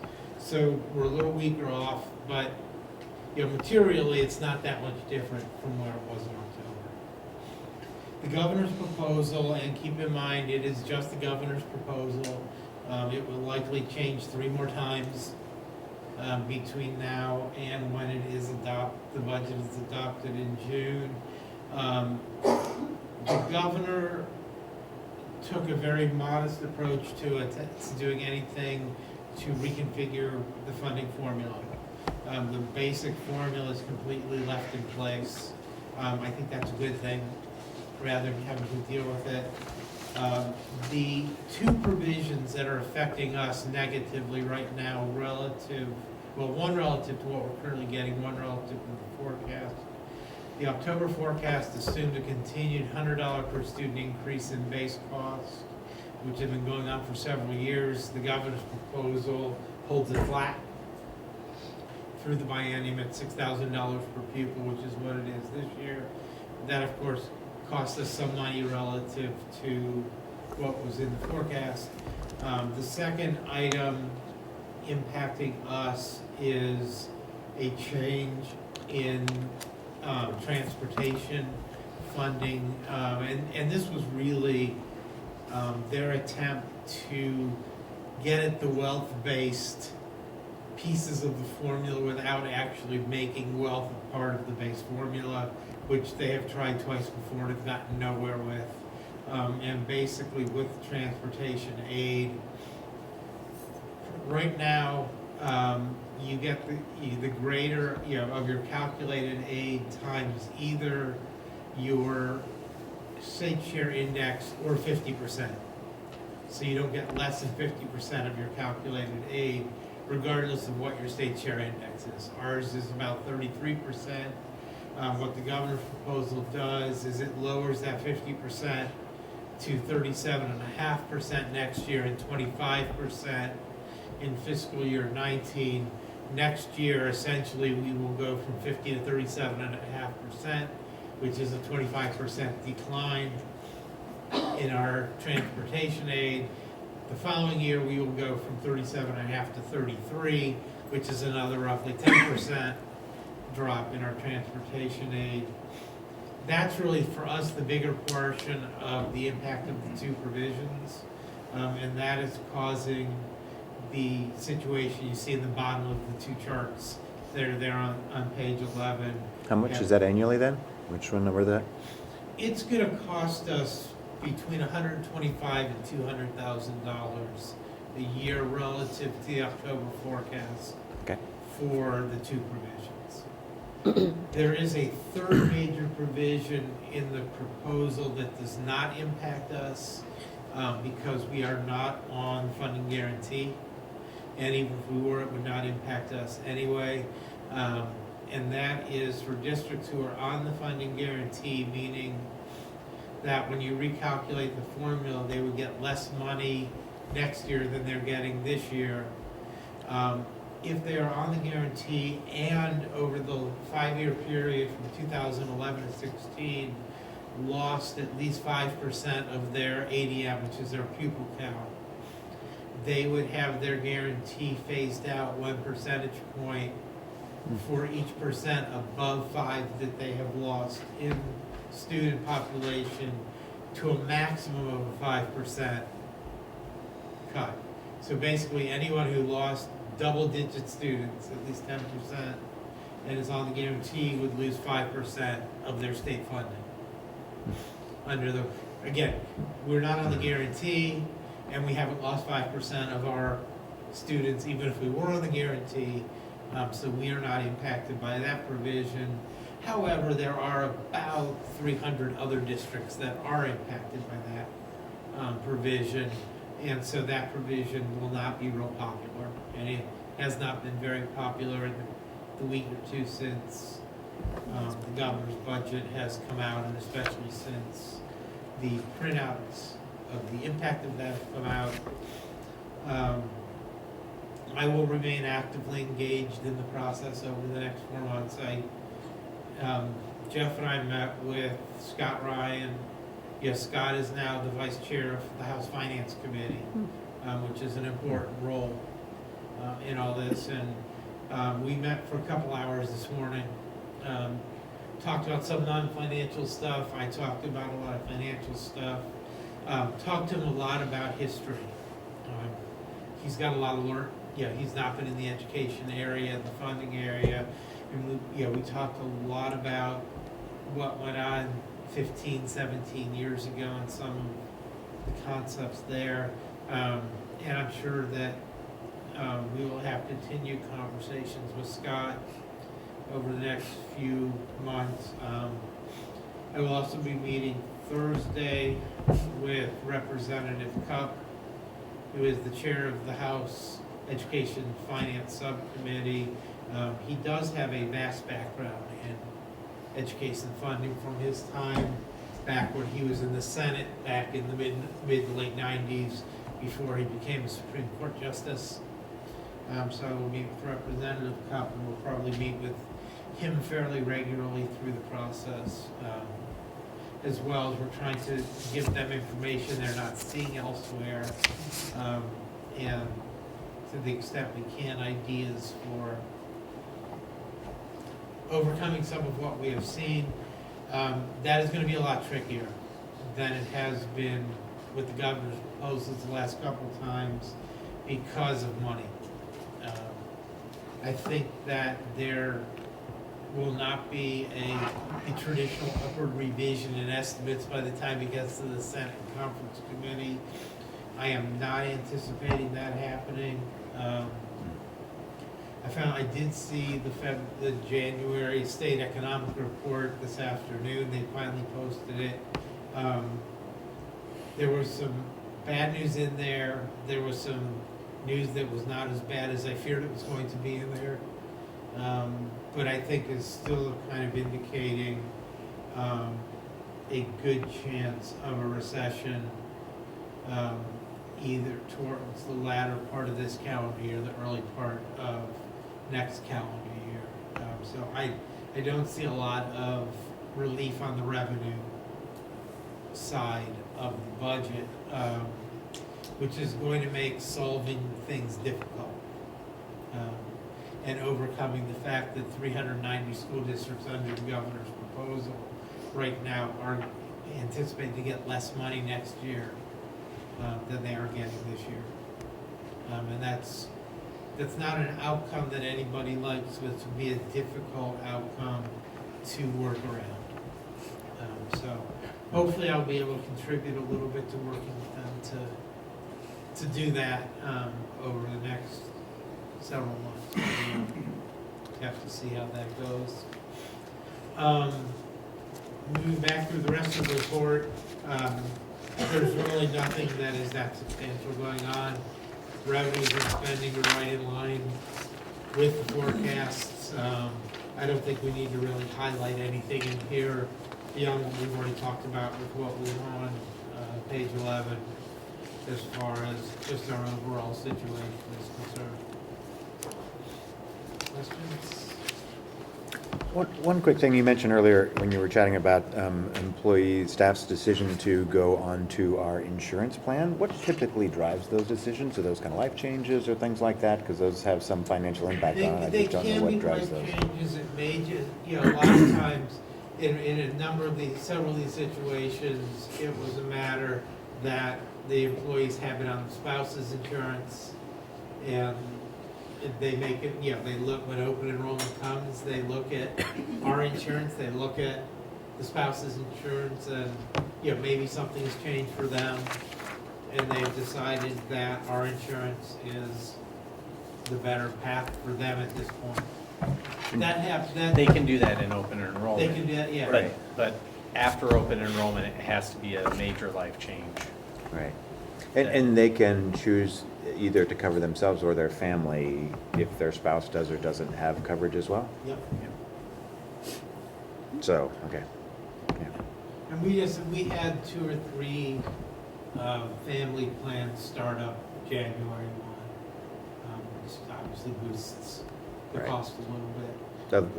Of staff who just were on other insurance plans in Who the were past. primarily, mostly had been on spouse, you know, for the family plan, they had probably been on the spouse's plan previously and are now chosen to take our plan.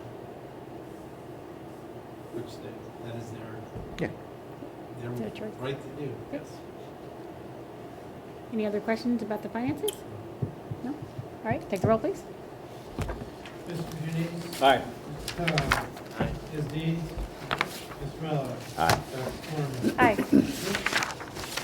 12.02 is a renewal for 2 additional years for a contract with Kennedy Cottrell Richards that they prepare our CAFR each year. Thank you. Second? Second. Thank you. No They change. do a great job for us.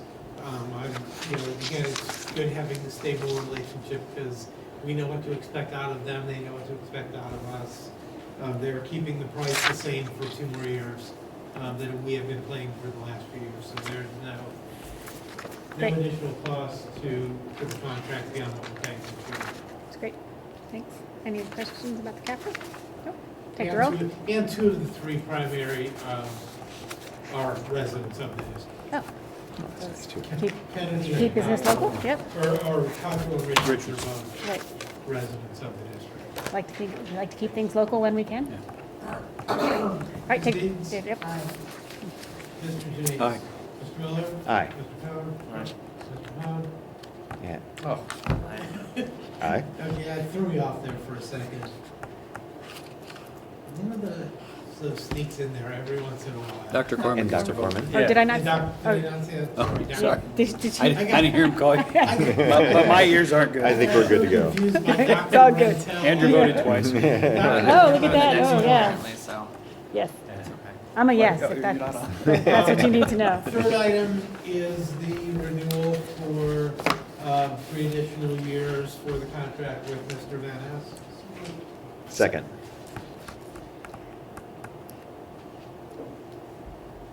And Thank- this is in the context of Yes. working Yeah, out whatever the basically, final deal. if you see the way it's worded, it's for up to 63 acres. 63 acres is what he has been farming the last 3 years on the intermediate school property.